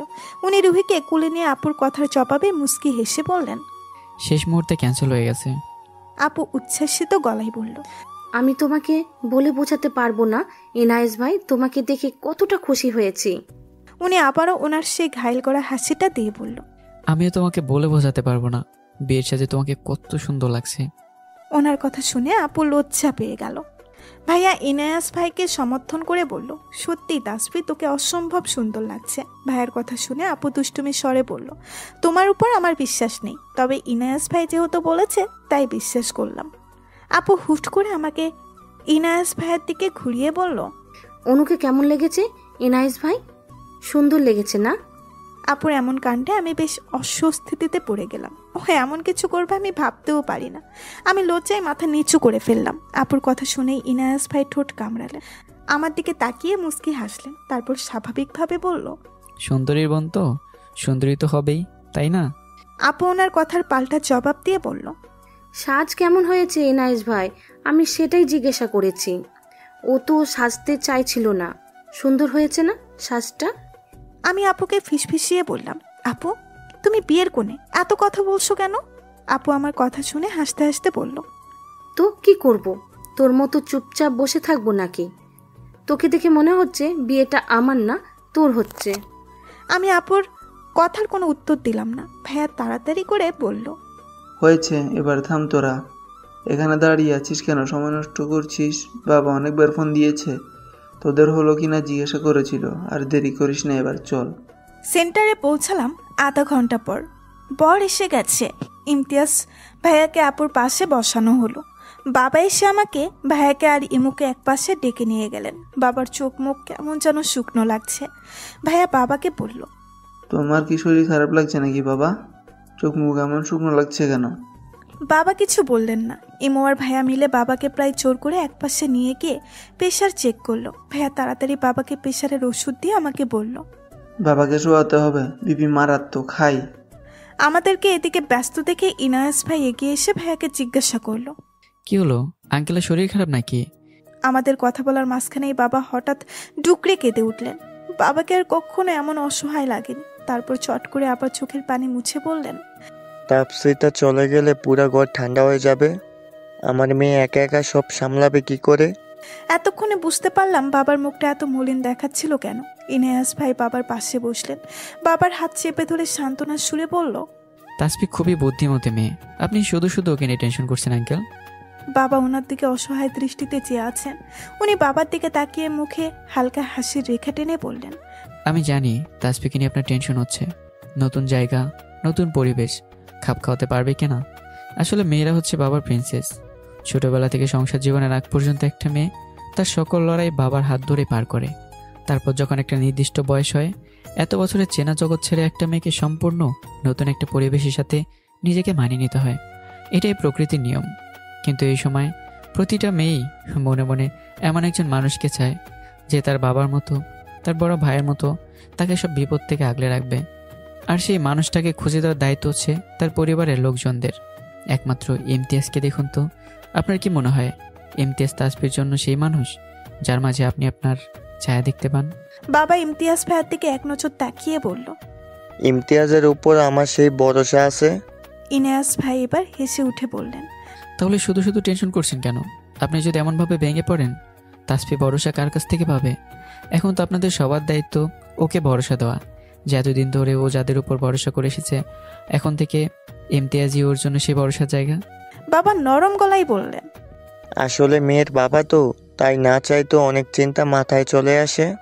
বাবা কিছুটা শান্ত হতে আমার মনটাও বেশ হালকা হয়ে গেল। ছোটবেলা থেকেই বাবা মা দুজনেই আমাদের ব্যাপারে বেশ সেন্সিটিভ, তবে বাবা একটু বেশি। এত বড় হয়েছে তবুও সেই ছোট্টটির মতো এখনো আগলে রাখার চেষ্টা করে। ঠিক 2:30টায় বিয়ে পড়ানো হয়ে গেল। এরপর শুরু হলো খাওয়া দাওয়ার পর্ব। ভাইয়া, ইমো, ইনায়াস ভাই, বাবা, চাচুরা সবাই ব্যস্ত। আমি আপুর পাশে বসে আছি। ইমতিয়াজ ভাইয়ের বন্ধুরা আপুকে নিয়ে হাসাহাসি করছে। আমি আপুকে ফিস করে বললাম, আপু তোমার কি খিদে পেয়েছে? ইমতিয়াজ ভাইয়া সবার অলক্ষ্যে ফিস করে বলল, খেলে তো দুর্বল হয়ে পড়বে, সারা রাত জাগবে কি করে? আমি না শোনার ভান করে অন্যদিকে তাকিয়ে আছি। সত্যি ইমতিয়াজ ভাইয়া পারেও বটে। লাজ লজ্জা কিছুই নেই। আশেপাশে কত লোকজন, তবুও নির্লজ্জের মতো আপুর দিকে তাকিয়ে হাসছে। আপু চোখ গরম করে ওনার দিকে তাকাতেই উনি আবারও ওনার সেই মিষ্টি হাসিটা দিলেন। আমি খেয়াল করে দেখলাম ইমতিয়াজ ভাইয়ার হাসিটা অনেকটা ইনায়াস ভাইয়ার হাসির মতো বেশ পবিত্র, একেবারে নিখাত হাসি। বাবার কাছে শুনেছি যাদের হাসি সুন্দর তাদের মন নাকি ভীষণ ভালো হয়। একটু পর ইমতিয়াজ ভাইয়ার বন্ধুরা আমাকে নিয়েও হাসাহাসি শুরু করে দিল। আমি মাঝে মাঝে 2-1টার জবাব দিলাম। খাওয়া দাওয়া শেষে কথা উঠলো আপুর সাথে যাবে কে। আমি বললাম আমি যাব। রুহিও আমার সাথে যাবে বায়না ধরেছে, কিন্তু মামি ছাড়তে নারাজ। ও এমনিতেই ভীষণ দুষ্টু। মামি বলল আমরা সামলাতে পারবো না। অবশেষে ইনায়াস ভাই বুঝিয়ে শুনিয়ে ওকে শান্ত করলো। শেষমেশ ঠিক হলো আপুর সাথে আমি, তিথি আর তিশা যাব। গাড়িতে আমি আপুর পাশে বসে আছি, অন্য পাশে ইমতিয়াজ ভাইয়া আপুর 2 হাত শক্ত করে ধরে রেখেছে। আপু একটু পরপরই টুকরে কেটে উঠছে। আমি নিজেও কান্না চেপে রাখতে পারছি না। গাড়িতে ওঠার সময় বাবা মা, ভাই, ইমু সবার কান্না ভেজা মুখগুলো বারবার ভেসে উঠছে। ইমতিয়াজ ভাইয়া যথাসাধ্য চেষ্টা করছে আপুকে ভুলিয়ে রাখার জন্য। ওখানে পৌঁছাতে প্রায় রাত হয়ে এলো। বেশ ক্লান্ত লাগছে। আপুকে ইমতিয়াজ ভাইয়ের ঘরে নিয়ে যাওয়া হলো। আমি ফ্রেশ হয়ে আপুর কাছে যেতেই দেখলাম ইমতিয়াজ ভাইয়ের বন্ধুরা আপুর সাথে দুষ্টুমি করছে। তার উপর বাসা ভর্তি মেহমান, সব বউ দেখতে এসেছে। আমি ভালো করে আপুর মুখের দিকে তাকিয়ে বোঝার চেষ্টা করলাম ওর খারাপ লাগছে কিনা। আপুকে কিছুটা স্বাভাবিক দেখে স্বস্তি পেলাম। একটু পর মুক্তা আপু এসে সবাইকে আপুর রুম থেকে বের করে দিলেন। মনে মনে খুশি হলাম, আপু কিছুটা রিল্যাক্স হতে পারবে। এমনিতেই সারাদিন অনেক ধকলে গেছে। একটু পরেই বাবা ফোন দিয়ে জিজ্ঞাসা করলো আপু কি করছে, এখন আর কান্নাকাটি করছে কিনা। আমি বাবাকে আশ্বস্ত করে বললাম আপু এখন কিছুটা শান্ত আছে। রাতে খাওয়া দাওয়া শেষে আমাদের তিনজনের জন্য আলাদা একটা রুম ছেড়ে দেওয়া হলো। আপুর শাশুড়ি মুক্তা আপু এসে বারবার বলে গেল কোনো সমস্যা হলে ওনাদেরকে জানানোর জন্য। আমি মনে মনে বেশ স্বস্তি পেলাম, যাক আপুর কোনো অযত্ন হবে না ইমতিয়াজ ভাইয়ের ফ্যামিলিতে। আপুর শাশুড়ি মুক্তা আপু এনারা অসম্ভব ভালো মানুষ। আমি শুয়ে সবে চোখ বন্ধ করেছি এমন সময় তিশা আমাকে বলল, এই তনু, একটা ব্যাপারে খেয়াল করেছিস? ইমতিয়াজ ভাই আর বন্ধু নাফিস ভাই তোর দিকে তাকিয়ে কেমন মিটমিট করে হাসছে, মনে হয় তোকে মনে ধরেছে। তারপরও শুনেছি মেরিন অফিসার তোর সাথে বেশ মানাবে। তাসফির আপুর বান্ধবীরা উনাকে নিয়ে হাসাহাসি করছিল, অনেকেই নাকি ক্রাশ খেয়েছে। পরের দিন সকালবেলা মুক্তা আপু এসে আমাদেরকে ডেকে দিলেন। ফ্রেশ হয়ে ডাইনিংয়ে আসতেই দেখলাম ভাইয়া, ইনায়াস ভাই, ইমতিয়াজ ভাইয়ারা, ওনার বন্ধুরা সবাই ডাইনিংয়ে বসে গল্প করছে। আমি মুগ্ধর দৃষ্টিতে ইনায়াস ভাইয়ের দিকে তাকালাম। ওনার পরনে ছাই কালারের একটা পাঞ্জাবি, তার উপরে কালো কোটি, সেই সাথে ব্ল্যাক জিন্স, পাঞ্জাবির হাতা গুটানো, হাতে ব্যান্ডেড ঘড়ি। ভাইয়ের কাছে থেকেই জেনেছি উনি বরাবরই ঘড়ির ব্যাপারে শৌখিন। আরও একটা ব্যাপার খেয়াল করলাম, গতকালের চাইতে আজকের দাড়ি হালকা ছাটানো, তবে ক্লিন শেভ না। ওনাকে অবশ্য কখনোই ক্লিন শেভ হতে দেখিনি। খোঁচা খোঁচা দাড়িতেই ওনাকে অসম্ভব সুন্দর লাগে। সকাল সকাল ওনার মুখটা দেখেই মনটা ভরে গেল। আমি পাশে তাকাতেই দেখলাম তিথি হা করে ওনার দিকে তাকিয়ে আছে। ওকে এইভাবে তাকাতে দেখে ভীষণ রাগ হলো। ওকে কিছু বলতে যাব, তখন দেখলাম তিশারও একই অবস্থা। মানে কি, সবার কেন ওনাকেই দেখতে হবে? রাগে আমি ভাইয়াকে গিয়ে জিজ্ঞাসা করলাম, তোমরা এত তাড়াতাড়ি চলে এসেছো কেন? তোমাদের তো আরও দেরিতে আসার কথা ছিল। ভাইয়া জানালো ইমতিয়াজ ভাইয়াই নাকি ফোন করে ওদেরকে আসতে বলেছে। আপু নাকি সারা রাত কান্নাকাটি করেছে। আপুকে দেখলাম হালকা গোলাপি রঙের একটা শাড়ি পরে নাস্তার টেবিলে এসেছে। গোলাপি শাড়িতে ওকে বেশ মিষ্টি লাগছে। বিয়ের পর নাকি মেয়েরা সুন্দর হয়ে যায়। আপুকে দেখেই বুঝতে পারলাম কথাটা আসলে মিথ্যা নয়। আপুকে দেখেই ইনাস ভাই সহ ইমতিয়াজ ভাইয়ের বন্ধুরা সবাই ঠাট্টা মশকরা শুরু করে দিল। আমি, তিথি আর তিশাকে নিয়ে নাস্তা করতে বসে গেলাম। নাস্তার টেবিলে নাফিস ভাই এসে আমার পাশে বসলো। মিষ্টি একটা গ্রান নাকে আসছে, সম্ভবত সাওয়ার নিয়ে এসেছে উনি। চুল ঝরঝরে, টি শার্টের বোতামগুলো খোলা, লমস বুকের খানিকটা দেখা যাচ্ছে। আমি দ্রুত চোখ সরিয়ে নিলাম। তিথি আর তিশা শুধু আমার দিকে তাকিয়ে মিটমিট করে হাসছে। নাফিস ভাই আমার দিকে তাকিয়ে মিষ্টি একটা হাসি দিলেন। প্রতি উত্তরে আমিও হাসলাম। এখনো নাস্তা করা হয়নি? না, মাত্র এলাম। আপনার এত দেরি যে? উনি রুটি আর মাংস চিবোতে চিবোতে বললেন। রাতে ভালো ঘুম হয়নি? নাফিস ভাই প্রতি উত্তরে হাসলেন। আমি খেয়াল করলাম তিথির কথা শুনে আমার গাল দুটো অস্বাভাবিকভাবে লাল হয়ে গেছে। কেন হচ্ছে? লজ্জায়? অস্বস্তি দিতে। আমি মাথা নিচু করে খাওয়া শুরু করলাম। নাফিস ভাই আবার ডাক দিলেন। তনু। জি। কিসে পড়ো তুমি? Honours final year. ও, সাবজেক্ট কি? Soil science. ভালো তো। ফিউচার প্ল্যান কি? চাকরি বাকরি করবে না বিয়ে? আমি কি উত্তর দিব ভেবে পেলাম না। আসলেই আমার ফিউচার কি, আই ডোন্ট নো। আমি বললাম আপাতত বিয়ে নিয়ে ভাবছি না, পরীক্ষাটা শেষ করি তারপর ডিসিশন নেওয়া যাবে। উনি কোনো রিয়াকশন দিলেন না, শুধু বললেন পানির জগটা দাও। তিথি তিশা দুজনে এখনো হাসছে, মাঝে মাঝে আমাকে ইশারা দিচ্ছে। শেষে ধরা খেয়ে ফেলো নাফিস ভাইয়ের কাছে। উনি অনুচোখ করে বললেন, তোমার দুজন চালাচ্ছ কেন বেচারিকে? বেচারি এমনিতেই লজ্জায় খেতে পারছে না। দুপুরের দিকে মেহমানরা সবাই আসতে শুরু করে দিয়েছে। আপুকে পার্লার থেকে সাজিয়ে আনা হলো। আজকে আমিও অনেক সেজেছি। বিয়েতে মিষ্টি কালারের একটা লেহেঙ্গার সাথে ভারী মেকআপ, ঠোঁটে নুট কালারের লিপস্টিক, গলা খালি রেখে কানের লেহেঙ্গার সাথে ম্যাচ করে বেশ বড় ইয়াররিংস পরলাম। সবটা নিজে নিজেই সেজেছি। সাজ শেষ হতে আয়ান সামনে দাঁড়িয়ে নিজেকে অনেকক্ষণ দেখলাম, কিন্তু কিছু বললাম না। রুম থেকে বেরোতে যাব এমন সময় দেখলাম ইনায়াস ভাই এক হাতে ফোন, অন্য হাতে রুহিকে নিয়ে নিচে নামছে। ওনার পারফিউমের মিষ্টি গন্ধে পুরো জায়গাটা সুরভিত হয়ে গেছে। আমি দরজায় দাঁড়িয়ে আছি, উনি আমার ঠিক এক হাত দূরে ছিল। ফোনের দিকে চোখ থাকায় আমাকে দেখতে পায়নি। ওনার পরিস্থিতিতেই আমার বুকটা ধুকপুক ধুকপুক শুরু করে দিয়েছে। আমি কাঠ হয়ে দাঁড়িয়ে রইলাম। উনি কথা বলতে বলতে নিচে নেমে গেলেন। আমাকে দাঁড়িয়ে থাকতে দেখে ইমতিয়াজ ভাইয়া বললেন, হলো তনু, এখানে দাঁড়িয়ে এসে কেন? চলো নিচে চলো। নিচে গিয়ে দেখলাম রুহি ইনায়াস ভাইয়ের কোলের উপরে বসে আছে। এই মেয়ে সারাক্ষণ ওনার সাথে লেগে থাকে কেন? দুজনে মিলে ফোনে গেম খেলছে। ইনায়াস ভাইয়ের কপালের উপরে এলোমেলো চুলগুলো ছড়িয়ে আছে। উফ, কি অসহ্য এক দৃশ্য। ইচ্ছে করছে হাত দিয়ে ওনার ছড়িয়ে থাকা চুলগুলো কপালের উপর থেকেই সরিয়ে দিই। উনি কি ভেবে সামনে তাকালো। চোখে চোখে পড়ার আগেই আমি তাড়াতাড়ি চোখ সরিয়ে নিলাম। রুহিকে দেখলাম ওনার কানে কানে কী সব বলল, তারপর দু হাতে ওনার গাল চেপে ধরে চুমু খেলো। না, আমি দেখতে পাচ্ছি না, সহ্য হচ্ছে না। হঠাৎ কোথা থেকে নাফিস ভাই এসে পেছন থেকে ডাক দিতেই আমি বেশ চমকে উঠলাম। উনি আমার দিকে হাসি মুখে চেয়ে আছে। ওনার পরনে জাম কালারের একটা পাঞ্জাবির সাথে সাদা চুড়িদার। শুনেছি যাদের গায়ের রং শ্যামলা তাদেরকে নাকি লাইট কালারের স্যুট করে না, কিন্তু ওনাকে বেশ মানিয়েছে। উনি আমাকে দেখে চোখ বড় বড় করে বললেন, I am done. Oh my god, I am done. আমি ভাবাচাকে খেয়ে গেলাম। বুকার মতো কিছুক্ষণ ওনার দিকে তাকিয়ে রইলাম। উনি নিজেকে সামলে নিয়ে বললেন, really you are looking so gorgeous. প্রথমে বিরক্ত হলে ওনার রিয়াকশন দেখে আমি হেসে ফেললাম। মুখে থ্যাংক ইউ বলার প্রয়োজন পড়ল না। আমি মুখের হাসিটাই অনেক কিছু জানান দিয়ে দিল। প্রশংসা শুনতে কান্না ভালো লাগে। উনি আমার দিকে একটু এগিয়ে এসে বললেন, চলো, এদিকে ফটো সেশন চলছে, সবাই তোমার খোঁজ করছে। আমি অস্বস্তিতে পড়ে গেলাম। এরপর উনি ইনায়াস ভাইকেও জোর করলেন আমাদের সাথে যাওয়ার জন্য।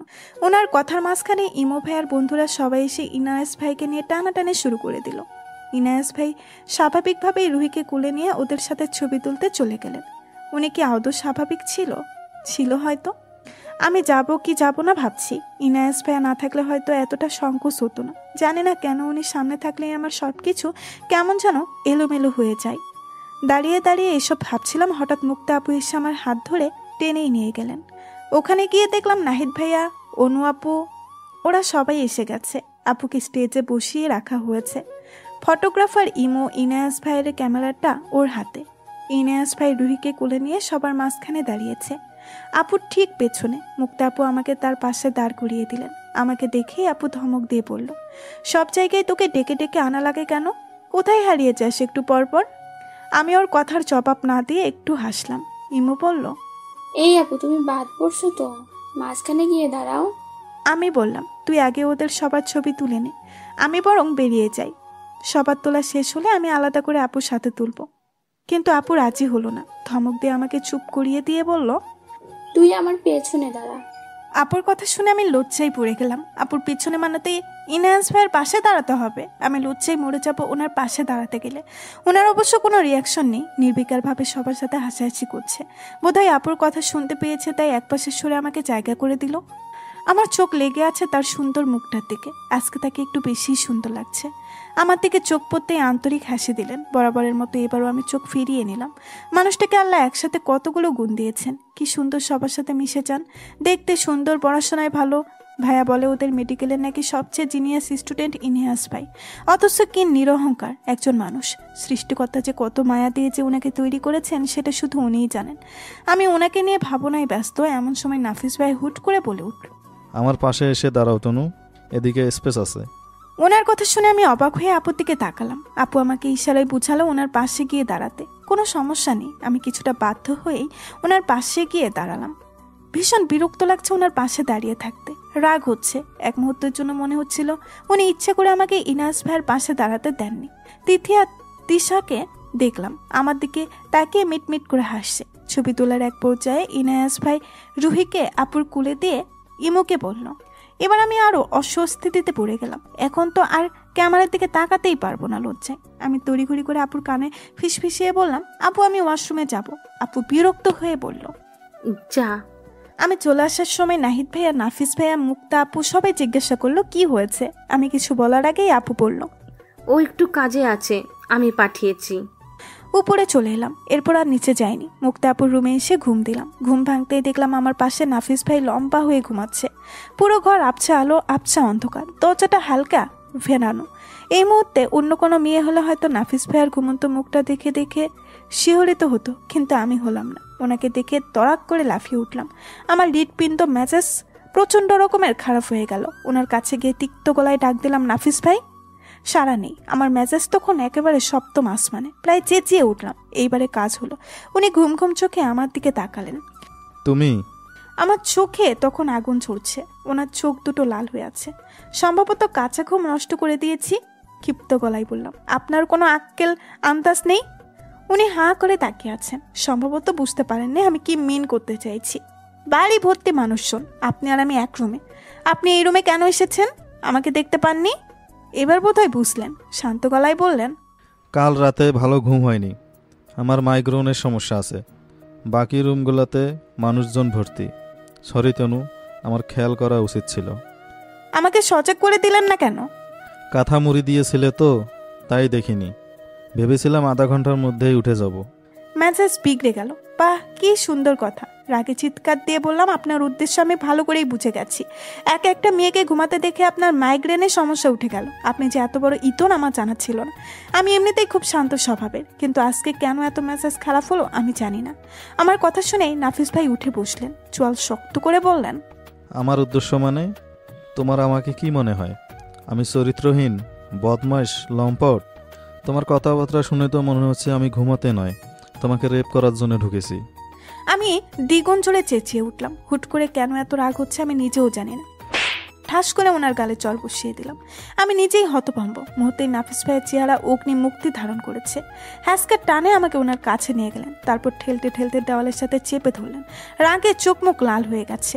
বাহুতে সজোরে চাপ দিয়ে বললেন, ভদ্রভাবে বললে গায়ে লাগে না? তোমার এত বড় সাহস কি করে হয় আমার গায়ে হাত দেওয়ার? হু দা হেলার ইউ? আমি ইতর না? ইতর কাকে বলে জানো? আজকে দেখাবো ইতর আমি কি জিনিস। উনি আমাকে ছেড়ে দিয়ে দরজা বন্ধ করে দিলেন। আজকে উত্তেজনায় আমার মুখ দিয়ে কোনো কথা বের হচ্ছে না।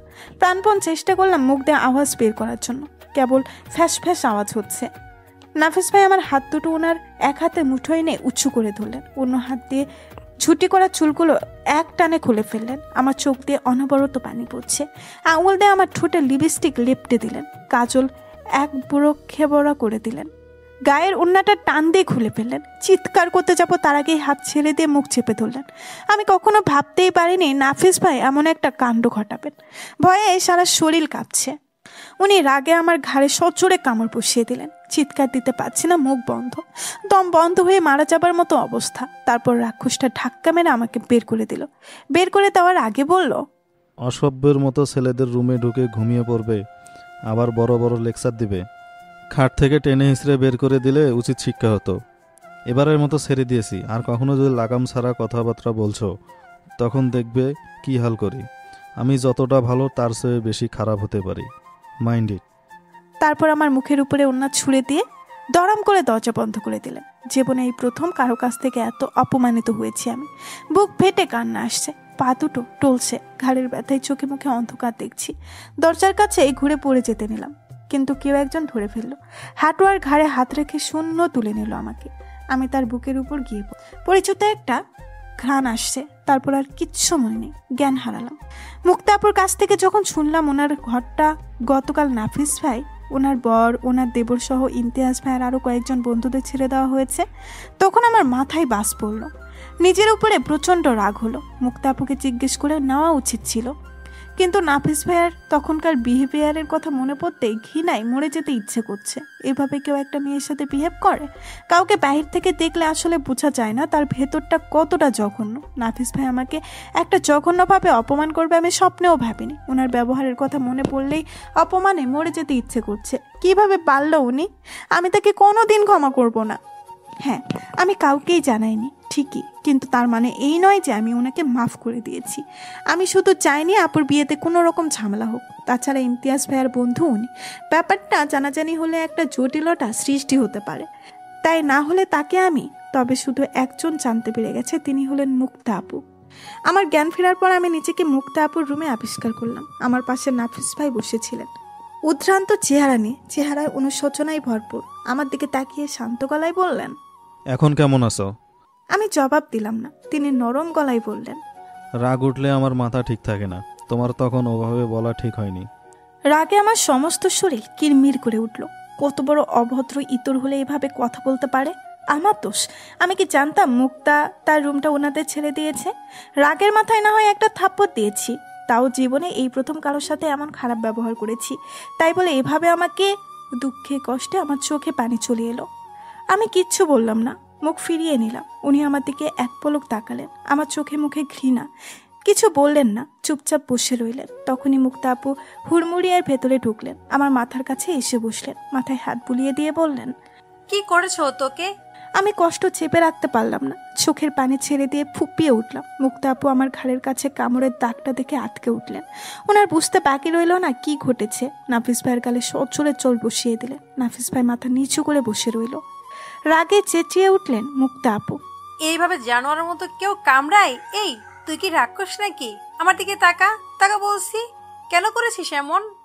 নাফিস ভাই মুখ তুললেন, ওনার চোখের পানি টলমল করছে। মুক্তা আপু বললেন, ওর বাপ ভাই শুনলে কি হবে বুঝতে পারছিস?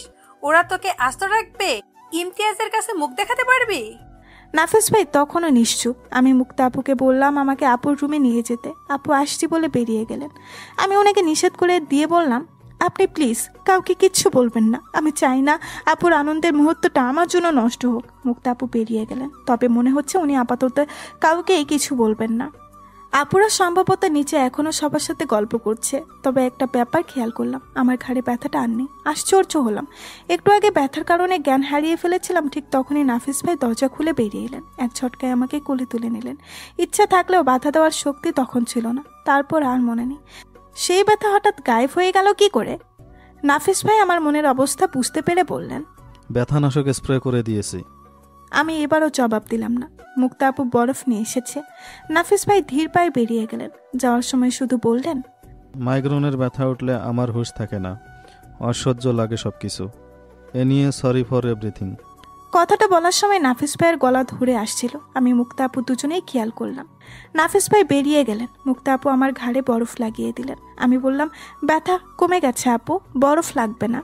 ব্যথা নেই জানি, নাফিস বলার পর আমি তো ব্যথানাশক দিয়ে গেলাম, কিন্তু ফুলে আছে যে।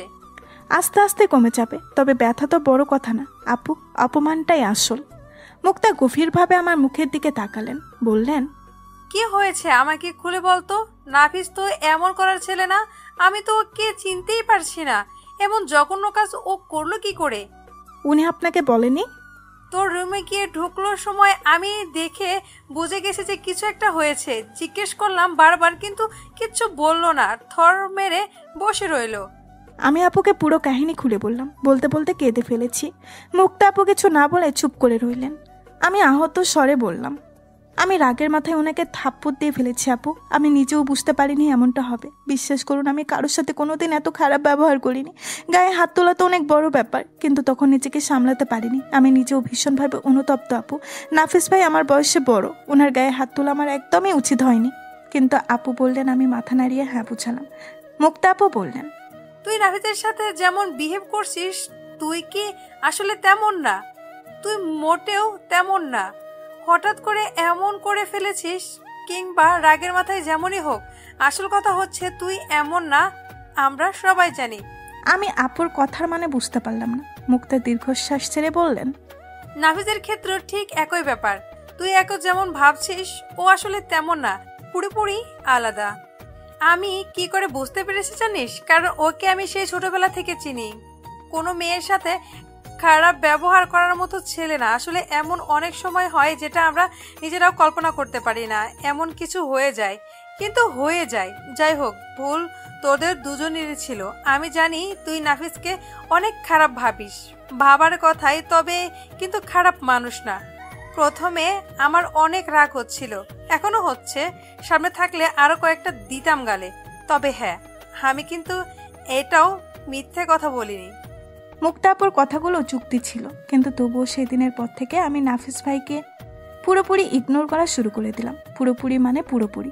যদিও তার সাথে আমার সম্পর্কটা ঠিক সেই পর্যায়ে নয়, তবুও তাকে দেখলে অপমানের কথা মনে পড়ে যেত। কোনো কিছু তোয়াক্কা না করে একেবারে নিষ্ঠার সাথে ইগনোর করলাম। সেদিন রাতের বেলা খেতে বসে নাফিস ভাই খাবারে পানি ঢেলে উঠে গেলেন।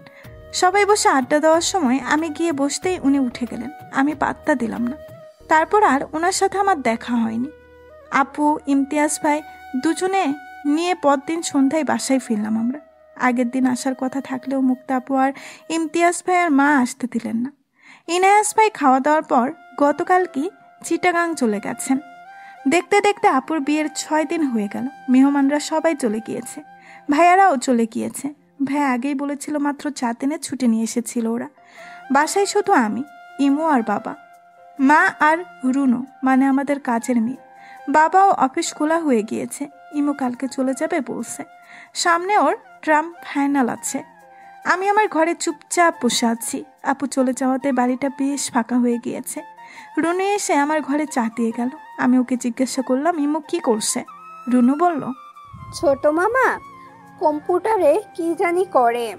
আমি ধমক দিয়ে বললাম, তোকে কতবার বলেছি কম্পিউটার বলবি না, কম্পিউটার বলবে, মনে থাকবে? রুনু আমার কথা শুনে শুধু মাথা নাড়িয়ে হ্যাঁ বুঝালো। আমি জানি সে আবার একই ভুল করবে। ও বেরিয়ে গেলে আমি চা শেষ করে ইমোর সাথে গল্প করার জন্য ওর ঘরের দিকে গেলাম। ইমো পড়ার টেবিলে চেয়ারের উপরে পা তুলে বসে ল্যাপটপে আপুর বিয়ের ছবি দেখছে। আমাকে দেখে হাসি মুখে বলল, আপু এসো, ভেতরে এসো। ইমো একটা একটা করে আমাকে ছবিগুলো দেখাচ্ছে। ইনাস ভাইয়ের অনেকগুলো ছবি আছে, নাফিস ভাইয়েরও আছে। ইমোকে বললাম, তুই যাওয়ার আগে আপুর বিয়ের ছবিগুলো আমাকে দিয়ে যাস। ইমো বলল, এখানে তো বাইরের অনেকেই ছবি আছে, আমি সেগুলো আলাদা করে তারপর তোমাকে দেব, ঠিক আছে? আমি কিছু বললাম না, কিন্তু মনে মনে ভয় হচ্ছে ও যদি আমাকে ইনাস ভাইয়ের ছবিগুলো না দেয়। মনটা ভার হয়ে গেল, কিন্তু ইমোকে বুঝতে দিলাম না। হঠাৎ ইমো চেঁচিয়ে বলল, আপু দেখো, তোমার ছবিটা ভীষণ সুন্দর হয়েছে, একদম বউ লাগছে তোমাকে। ইমোর কথা শুনে আমি ছবির দিকে তাকালাম। ছবিটা দেখে আমার চোখ আটকে গেল। হলুদের দিন তোলা ছবি। ছবিটাতে আমি শাড়ির আঁচল দিয়ে কপালের ঘাম মুছছি। যতদূর মনে পড়ে তাতে মনে হয় নাচ শেষ করে স্টেজ থেকে নামার পর ছবিটা তোলা হয়েছে। আসলে অনেক ভালো হয়েছে ছবিটা। সমস্যা শুধু একটা যে শাড়ির আঁচল দিয়ে মুখ মুছতে গিয়ে আমার পেটের একাংশ দেখা যাচ্ছে। আমি ভালো করে পিন আপ করেই পড়েছিলাম, নাচতে গিয়ে বোধহয় খুলে গেছে। কিন্তু আমার মাথায় আসছে না ছবিটা তুলল কে।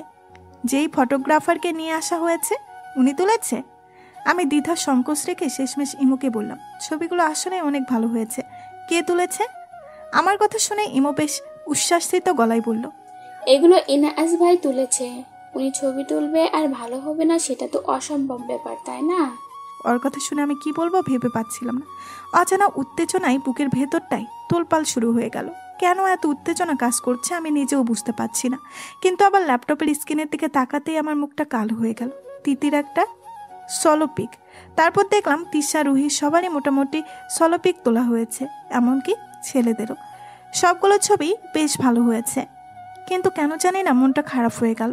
একটু আগের উত্তেজনা নিমিষেই কষ্টে রূপান্তরিত হলো। তার মানে উনি সবারই আলাদা ছবি তুলেছে। আমার প্রতি ওনার কোনো ফিলিংসই নেই, সেটা আমি জানি। কোনোদিন ছিল বলেও আমার মনে হয় না। তবুও একটু আগে ছবিটা দেখে যে তীক্ষ্ণ আশা জন্মেছিল এক নিমিষেই সব উধাও হয়ে গেল। হঠাৎ করেই যেন নিজেকে বড় ছোট মনে হচ্ছে। একটা প্রশ্ন বারবারই মাথায় ঘুরপাক খেতে লাগলো, আমি কিসের জোরে ওনাকে পাওয়ার দুঃসাহস দেখাচ্ছি? ওনার যেই পরিমাণ যোগ্যতা তাতে উনি চাইলেই যে কোনো মেয়েকে ওনার জীবনসঙ্গী করতে পারেন। সেখানে আমি নিতান্তই তুচ্ছ, আহামরি সুন্দরী নয়, তার উপর আমার একাডেমিক কেরিয়ারও মোটামুটি টাইপ, পশকাল টাইপও নয়। তবে ওনাকে পাওয়ার আশঙ্কায় আমার সাজে না, কিন্তু মনকে কিছুতেই শান্ত করতে পারলাম না। ইমো একের পর এক ছবি দেখাচ্ছে, আমার সেই দিকে খেয়াল নেই। আমার মনে যে ঝড় উঠেছে সেই ঝড় আমার দেহ মন সমস্ত সত্তাকে একেবারে দুমড়ে মুচড়ে শেষ করে দিচ্ছে। আমি ওর ঘর থেকে উঠে চলে এলাম। পরদিন ইমো যাওয়ার আগে বলল, সরি আপু, আসলে ছবিগুলো সিলেক্ট করার কথা মনে ছিল না। তুমি দেখে বাড়তি ছবিগুলো বাদ দিয়ে দিও। কেন জানি না সেদিন ইমো যাওয়ার সময় ওকে জড়িয়ে ধরে অনেকক্ষণ কাঁদলাম। ইমো হয়তো ভাবছে আপু নেই, একলা বাসায় থাকবো তাই কষ্ট হচ্ছে। ও যতক্ষণ না আমার কান্না থামছিল আমার কাছেই বসেছিল আর বারবার আমার মাথায় হাত বুলিয়ে আমাকে সান্ত্বনা দিচ্ছিল। ইচ্ছে মতো কাঁদলাম সেদিন। এই কান্নাটা আমার ভীষণ জরুরি ছিল। এরপর দেখতে দেখতে 6 মাস কেটে গেল। ঘর প্রায় বলতে গেলেই ফাঁকা। রুনুকেও ওর বাবা এসে নিয়ে গেছে। ফাইনাল পরীক্ষা শেষ, বিসিএসও দিলাম। এবার বেশ জোর দিয়েই পরীক্ষা দিয়েছি। পরীক্ষাও ভালো হয়েছে, তবে রেজাল্ট এখনও বেরোয়নি। বাসায় বসে অবসর সময় কাটে। প্রায় প্রতিদিনই ইনায়াস ভাইয়ের ছবিগুলো একবার করে দেখি। ওনার হাস্যোজ্জ্বল মুখটা দেখলেই মনটা ভরে যায়। মাঝে মাঝে ওনার ছবির দিকে তাকাতেও লজ্জা লাগে। মনে হয় যেন উনি আমার দিকেই চেয়ে আছেন। এর মাঝে হঠাৎ একদিন আপু ইমতিয়াজ ভাইকে নিয়ে বাসায় হাজির হলো। আমাকে দেখেই আপু শাসন করে বলল, কি রে, খাওয়া দাওয়া অনিয়ম করেছিস নাকি? এত রোগা হয়ে গেছিস কেন? মা অনেক কষ্টে আপুকে বোঝাতে সক্ষম হলো যে পরীক্ষার চাপে আমার স্বাস্থ্য ভেঙে গেছে, অন্য কিছু না। আপু শান্ত হলে আমি ওকে আড়ালে ডেকে নিয়ে জিজ্ঞাসা করলাম, কোনো খবর না দিয়ে হুট করে এলে যে? কোনো সমস্যা হয়েছে নাকি? আপু মিষ্টি একটা হাসি দিয়ে বলল, কোনো সমস্যা নেই, তবে তোর জন্য একটা সুখবর আছে। এখন না, পরে বলবো। রাতে বাবা ফিরলে আপু, ইমতিয়াজ ভাইয়া, মা সবাই কি যেন আলাপ করছে। আমাকে দেখে চুপ হয়ে গেল। আমি বুঝতে পারলাম না ওরা কি নিয়ে আলোচনা করছে। আমাকে দেখেই বাপ চুপ হয়ে গেল কেন? যাই হোক, ব্যাপারটা নিয়ে আর বেশি মাথা ঘামালাম না। পরের দিন দুপুরবেলা দেখলাম ইনায়াস ভাই, ইমো ওরাও বাসায় এলো। আমি বুঝতে পারছি না এসব কি হচ্ছে। আপুকে জিজ্ঞাসা করলে বলে আস্তে আস্তে সব জানতে পারবি। সন্ধ্যার দিকে জানতে পারলাম আমাকে পাত্রপক্ষ দেখতে আসছে। কথাটা শুনে মাথায় আকাশ ভেঙে পড়লো। এত কিছু হয়ে গেল, অথচ আপু একবারও আমাকে জানালো না। সেই জন্যই বাবা ইমতিয়াজ ভাইয়া, আপু, ইনায়াস ভাইয়া, ইমু সবাইকে খবর দিয়ে এনেছে। ইমতিয়াজ ভাইয়া যখন ওনার ফ্যামিলি নিয়ে আপুকে দেখতে এসেছিল, তখনও বাবা সবাইকে খবর দিয়েছিল। বাবা সবসময় যে কোনো বড় সিদ্ধান্ত নেওয়ার আগে সবাইকে খবর দেয়, ইনায়াস ভাইকেও। ওনাকে বাবা ভাইয়ার মতোই ভরসা করেন। ভাইয়ার ট্রেনিং থাকার কারণে ও আসতে পারেনি। বাবাকে দেখলাম ইনায়াস ভাই আর ইমুকে ডেকে গভীরভাবে আলোচনা করছে। ইমতিয়াজ ভাইয়াও সাথে আছে। সন্ধ্যার দিকে আপু আমাকে সাজাচ্ছে। আমি ড্রেসিং টেবিলের আয়নায় ভেতর দিয়ে তাকিয়ে আপুকে বললাম, পাত্রকে আপু? আপু আমার কথার জবাবে দুষ্টু হাসি দিয়ে বলল, তুই চিনবি। আমি ঘাড় ঘুরিয়ে এবার সরাসরি আপুর দিকে তাকালাম। আপু মিটমিট করে হেসে বলল, নাফিস, ইমতিয়াজের ওই বন্ধু। বিয়েতে তোকে দেখে ওর পছন্দ হয়েছে, মেরিন ইঞ্জিনিয়ার। আপুর কথা শুনে আমি রীতিমতো বেশ বড়সড় একটা শক খেলাম। ঘটনাটা এত দূর গড়াবে আমি ভাবতেই পারিনি। বিয়ের পর এতগুলো দিন গেল, অথচ ওনার কথা একবারও মাথায় আসেনি। আমার চেহারায় কালো মেঘ জমতে শুরু করলো। মুখ থতমত। আপু জিজ্ঞাসা করলো কি হয়েছে। আমি জবাব দিলাম না। একটু পর মা আর আপু ভীষণ ব্যস্ত হয়ে পড়ল। নাফিস ভাইয়ের আসার সময় হয়ে গেছে। আমি চুপচাপ বিছানার উপরে বসে আছি। এমন পরিস্থিতিতে নিজেকে বড় অসহায় মনে হচ্ছে। কি করব বুঝতে পারছি না। যাই হোক, মনে ভরসা রাখলাম, এই ভেবে যে দেখতে এলেই তো আর বিয়ে হয়ে যাচ্ছে না। ভাগ্যের করুণ পরিহাস দেখে আপন মনেই হাসছি। যাকে আমার ধ্যান জ্ঞান সমস্ত সত্তা দিয়ে ভালোবেসেছি, সেই কিনা আমার জন্য পাত্র দেখতে এসেছে। এরকম পরিস্থিতিতে কারো মাথা ঠিক থাকতে পারে কিনা আমি জানি না। তবে আমি যথাসাধ্য চেষ্টা করলাম স্বাভাবিক থাকার জন্য। তারপরেও মাথায় অসহ্য যন্ত্রণা হচ্ছে। সন্ধ্যা 7:30টার দিকে নাফিস ভাইয়েরা এসে ভেতরে ঢুকলো। আমি ভেতরে রুমে বসে আছি। আপু এসে আমাকে খবর দিল যে ওরা এসে পড়েছে। একটু পর আমাকে নিয়ে যাওয়া হলো ওদের সামনে। ভেবেছিলাম পাত্রপক্ষের সামনে যাব না, কিন্তু না গেলে বাবার অসম্মান হবে, তাই বাধ্য হয়ে আমাকে যেতে হলো। ওখানে গিয়ে দেখলাম ইনায়াস ভাই বাবার পাশে সোফাতে বসে আছে। পরনে কালো একটা টি শার্ট আর সাদা ট্রাউজার, সাথে বরাবরের মতো ঘড়ি। ড্যাশিং লাগছে। দুপুরের পর আর ওনাকে দেখিনি। অবশ্য আমিই বের হইনি ঘর থেকে। ইমতিয়াজ ভাই আমাকে সবার সাথে পরিচয় করিয়ে দিল। নাফিস ভাইয়ের মা আমাকে ডেকে ওনার পাশে বসালেন। আমি যে দিকটাতে বসেছি, ইনায়াস ভাই আমার ঠিক মুখোমুখি। আমার দিকে অপলকে তাকালেন। এরপর ফোন নিয়েই ব্যস্ত ছিলেন। নাফিস ভাইয়ের মা আমাকে টুকটাক প্রশ্ন করে আমাকে আর নাফিস ভাইয়াকে আলাদা করে কথা বলার জন্য পাঠিয়ে দিলেন। আপু আমাকে আর নাফিস ভাইয়াকে আমার ঘরে নিয়ে এসে বাহির থেকে দরজা হালকা লাগিয়ে দিল। দুজনেই নিশ্চুপ, কেউ কোনো কথা বলছি না। আমি এক মনে ফ্লোরের দিকে তাকিয়ে আছি। নীরবতা ভেঙে নাফিস ভাই আমতা করে জিজ্ঞাসা করলো, কেমন আছো? ভালো। উনি আরও অনেক কিছুই জিজ্ঞাসা করলেন। ওনার সব কথার সংক্ষেপে জবাব দিলেন। হঠাৎ উনি অসহায় কণ্ঠে আমার নাম ধরে ডাক দিলেন। আমি জবাব দিলাম না। বললেন, তুমি জানো আজকে কয় মাস আমি ঠিকমতো ঘুমাতে পারি না। চোখ বন্ধ করলেই তোমার মুখটা ভেসে ওঠে। আমি ওনার দিকে তাকালাম। নাফিস ভাই বাস্তবিকই বেশ শুকিয়ে গেছে। আগের মতো ফিট বডি নেই। রোগা রোগা চেহারা, চোখ বসে গেছে, চোখের নিচে অনিন্দার ছাপ। উনি আমার চোখে চোখ রেখে বলল, মন থেকে ক্ষমা চাইছি। তুমি চাইলে আমাকে যে কোনো শাস্তি দিতে পারো, আমি সব মাথা পেতে নেব। চাইলে ইমতিয়াজ কিংবা ভাবিকেও জানাতে পারো, তাদের যে কোনো শাস্তি আমি মাথা পেতে নিতে রাজি আছি। কিন্তু একটাই অনুরোধ, সেদিনের অপরাধে আমাকে ফিরিয়ে দিও না প্লিজ। আমি সহ্য করতে পারবো না। ওনার চোখ ভর্তি পানি টলমল করছিল। আমি বুঝতে পারছিলাম না কি করব। নিজেকে বড্ড অসহায় লাগছে। ভালোবাসার যন্ত্রণা আমি বুঝি। নাফিস ভাই তো ওনার মনের কথাগুলো আমাকে বলে দিলেন, কিন্তু আমি কাকে বলবো? উনি কাঁপা কাঁপা গলায় বললেন, আমি কি তোমার হাতটা একটু ধরতে পারি? আমি ওনার এমন প্রশ্ন শুনে রীতিমতো চমকে উঠলাম। আমার রিয়াকশন দেখে উনি লজ্জা এবং অনুশোচনা মিশ্রিত কণ্ঠে বললেন, ভয় পাচ্ছ কেন? আমি এতটাও খারাপ নই। তোমার পারমিশন ছাড়া তোমাকে টাচ করব। সরি, আমার এভাবে তোমার হাত ধরতে চাওয়াটা ঠিক হয়নি। আপু এসে বাহির থেকে জিজ্ঞাসা করলো আমাদের শেষ হলো কিনা। নাফিস ভাই আর কথা বাড়ালেন না, শুধু বললেন, তোমার উত্তরের অপেক্ষায় থাকবো। তারপর মলিনা একটা হাসি দিয়ে বেরিয়ে গেল। আমি বুকার মতো ওখানেই দাঁড়িয়ে আছি। ওনার উপর রাগ করে থাকতে পারলাম না।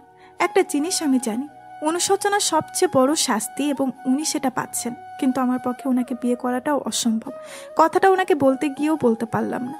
আমি এমনি ছোটবেলা থেকেই কারো মুখের উপরে না বলতে পারি না, নিজের প্রিয় জিনিসটা কারোর কাছে চেয়ে নিতে পারিনি। ইগোতে লাগে, সব কিছু নিয়েই দ্বিধা দ্বন্দ্বে থাকি। তবে একটা ব্যাপারে আমি কখনোই দ্বিধাহীনতায় ভুগিনি, সেটা হচ্ছে ইনায়াস ভাইয়ের প্রতি ভালোবাসা।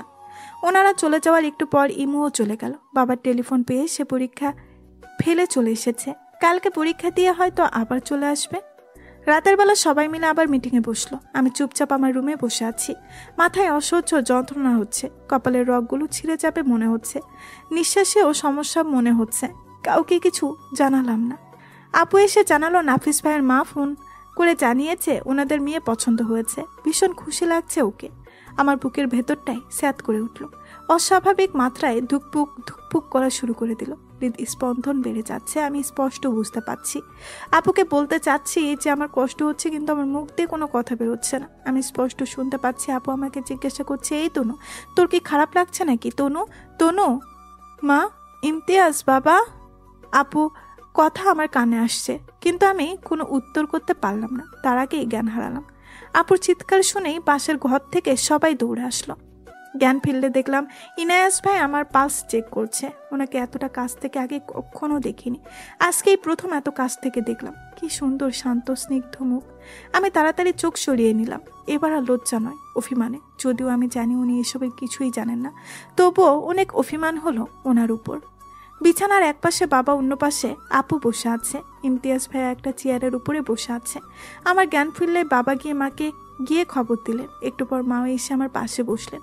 মায়ের চোখে মুখ ফুলে আছে। আমি জানি মা এতক্ষণ পাশের ঘরে নামাজ পড়ছিল। ছোটবেলা থেকেই দেখেছি আমরা ভাই বোন কেউ অসুস্থ হলেই মা নফল নামাজ পড়তো, এখনও তাই করেন। আমার মাথায় হাত বুলিয়ে দিতে দিতে জিজ্ঞাসা করলেন, এখন কেমন লাগছে মা? আমি কিছু বলার আগেই ইনায়াস ভাই বলল, আন্টি ওকে আগে কিছু খাইয়ে দিন, শরীর ভীষণ দুর্বল, উইকনেস থেকে এমন হয়েছে। ওনার কথা শুনেই মা আপুকে সঙ্গে নিয়ে তড়িঘড়ি করে বেরিয়ে গেলেন। এদিকে কষ্টে আমার বুকটা ফেটে যাচ্ছে। ইচ্ছে করলো লজ্জা ভয় অভিমান সব দূরে ঠেলে দিয়ে বলি মিথ্যা কথা। ও সব উইকনেস কিচ্ছু না। আপনার জন্য আমার এই অবস্থা। আপনি আমার সর্বনাশ করেছেন, কিন্তু পারলাম না। রুদ্র গোস্বামী একটা কথা মনে পড়ে গেল। একতরফা ভালোবাসাগুলোই এইরকম অদ্ভুত নিয়ম।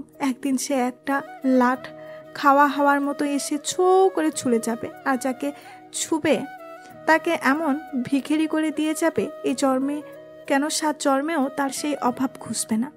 নিজেকে ভিখেরি চাইতেও নিঃস্ব মনে হচ্ছে। নাফিস ভাইকে না করবো কিভাবে? উনি তো আশা করে বসে আছেন, কিন্তু আমার যে ওনাকে দেওয়ার মতো কিছুই নেই। থাকবেই বা কি করে? বুঝজ্ঞান হওয়ার পর থেকেই তো আমার যত হাসি কান্না মায়া মমতা মান অভিমান সব ইনায়াস ভাইকে ভালোবেসেই ব্যয় করে ফেলেছি। আমার বলতে তো আর কিছুই নেই। আমি কান্না চেপে রাখতে পারছি না, বুক ফেটে কান্না আসছে। হঠাৎ ইনায়াস ভাইয়ের ফোনে দেখলাম কল আসলো। উনি উঠে বারান্দায় চলে গেলেন। আমি ওনার দিকে চেয়ে আছি। এই মানুষটা কি কোনোদিন আমার ভালোবাসা বুঝবে না? ঘড়িতে রাত 2টো বাজে। ইমতিয়াজ ভাইয়ের চোখ দুটো লাল হয়ে আছে, তাও আমার পাশে বসে আছে, চোখ ভর্তি দুশ্চিন্তা। আমি বাবাকে চুপি চুপি ডেকে বললাম, ইমতিয়াজ ভাইয়াকে শুনতে পাঠাওনি কেন? এতজন আমার পাশে বসে থাকা লাগবে না। বাবা এতক্ষণ হুঁশ ছিল না, আমি জানি। আমার কথা শুনে তড়িঘড়ি করে ইমতিয়াজ ভাইয়াকে শুতে যেতে বললেন। ইমতিয়াজ ভাই আমার মুখের দিকে তাকিয়ে আছেন। আমি ওনার দিকে তাকিয়ে হালকা হেসে আশ্বস্ত করে বললাম, আমি এখন ঠিক আছি ভাইয়া, আপনি গিয়ে শুয়ে পড়ুন। এতজন আমার পাশে বসে থাকলে সবাই অসুস্থ হয়ে যাবেন। আমার আর বাবা জোড়াজুড়িতে ইমতিয়াজ ভাইয়া উঠে যেতে বাধ্য হলেন। ইমতিয়াজ ভাইয়া চলে যাওয়ার একটু পরেই ইনায়াস ভাই ভেতরে আসলেন। বাবাকে জানালেন ভাইয়া আসছেন, নাইট কোর্সে উঠেছেন, কাছাকাছি চলে এসেছে, আর বোধহয় ঘন্টা 2 লাগতে পারে। ইনায়াস ভাই ইমতিয়াজ ভাই যেই চেয়ারটায় বসেছিল সেটাতেই বসলেন। আমি ভালো করে ইনায়াস ভাইয়ের মুখের দিকে তাকিয়ে দেখলাম ওনার মুখটা বেশ শুকনো লাগছে। আমার জন্য ওনাকে আর কষ্ট দিতে চাইলাম না। বাবাকে বললাম, আমি ঘুমাবো, তোমরাও শুতে চাও। আমার কথা না শেষ হতেই মা আপুকে নিয়ে ভেতরে ঢুকলেন, হাতে স্যুপ। আমার কথা শুনেই আপু বলল, আগে একটুখানি খেয়ে নে, তারপর শুবি। আমি না করে দিলাম, কিন্তু ওরা শুনল না। ইনায়াস ভাই এখনো চেয়ারে বসে আছেন। ডাক্তার মানুষ, রুগী ঠিক আছে কিনা নিশ্চিন্ত না হয়ে হয়তো যেতে পারছেন না। আপু আমাকে জোর করে প্রায় অনেকখানি স্যুপ খাইয়ে দিল। খাওয়া শেষ হতেই ইনায়াস ভাই উঠে এসে আমার কপালে হাত দিয়ে জ্বর আছে কিনা চেক করলেন। আমার খালি বারবার মনে হচ্ছে আমি স্বপ্ন দেখছি। যে মানুষটাকে নিয়ে এত আকাঙ্ক্ষা, এত অনুভূতি, সেই মানুষটা আজকে আমার এত কাছে। ভাবতে না চাইতেও মন ভালো হয়ে গেল, বুকের ধুকপুকানি আবার বেড়ে গেল। আমি জানি এগুলো হয়তো ডাক্তারি এথিকস এর মধ্যে পড়ে, তবুও মন বারবার অন্য কিছু প্রমাণ করতে চায়। জ্বর আপাতত নেই। ইনায়াস ভাই আপুকে বললেন, আর কোনো ভয় নেই, ভালো মতো ঘুম দিলে সব ঠিক হয়ে যাবে। কিন্তু আমি জানি কিচ্ছু ঠিক হবে না। ইনায়াস ভাই বেরিয়ে গেল। আপু বলল, তুই তো আমাদের ভয় পাইয়ে দিয়েছিলি, ভাগ্যিস এনায়েস ভাই ছিল, তা না হলে কি অবস্থা হতো আল্লাহই জানে।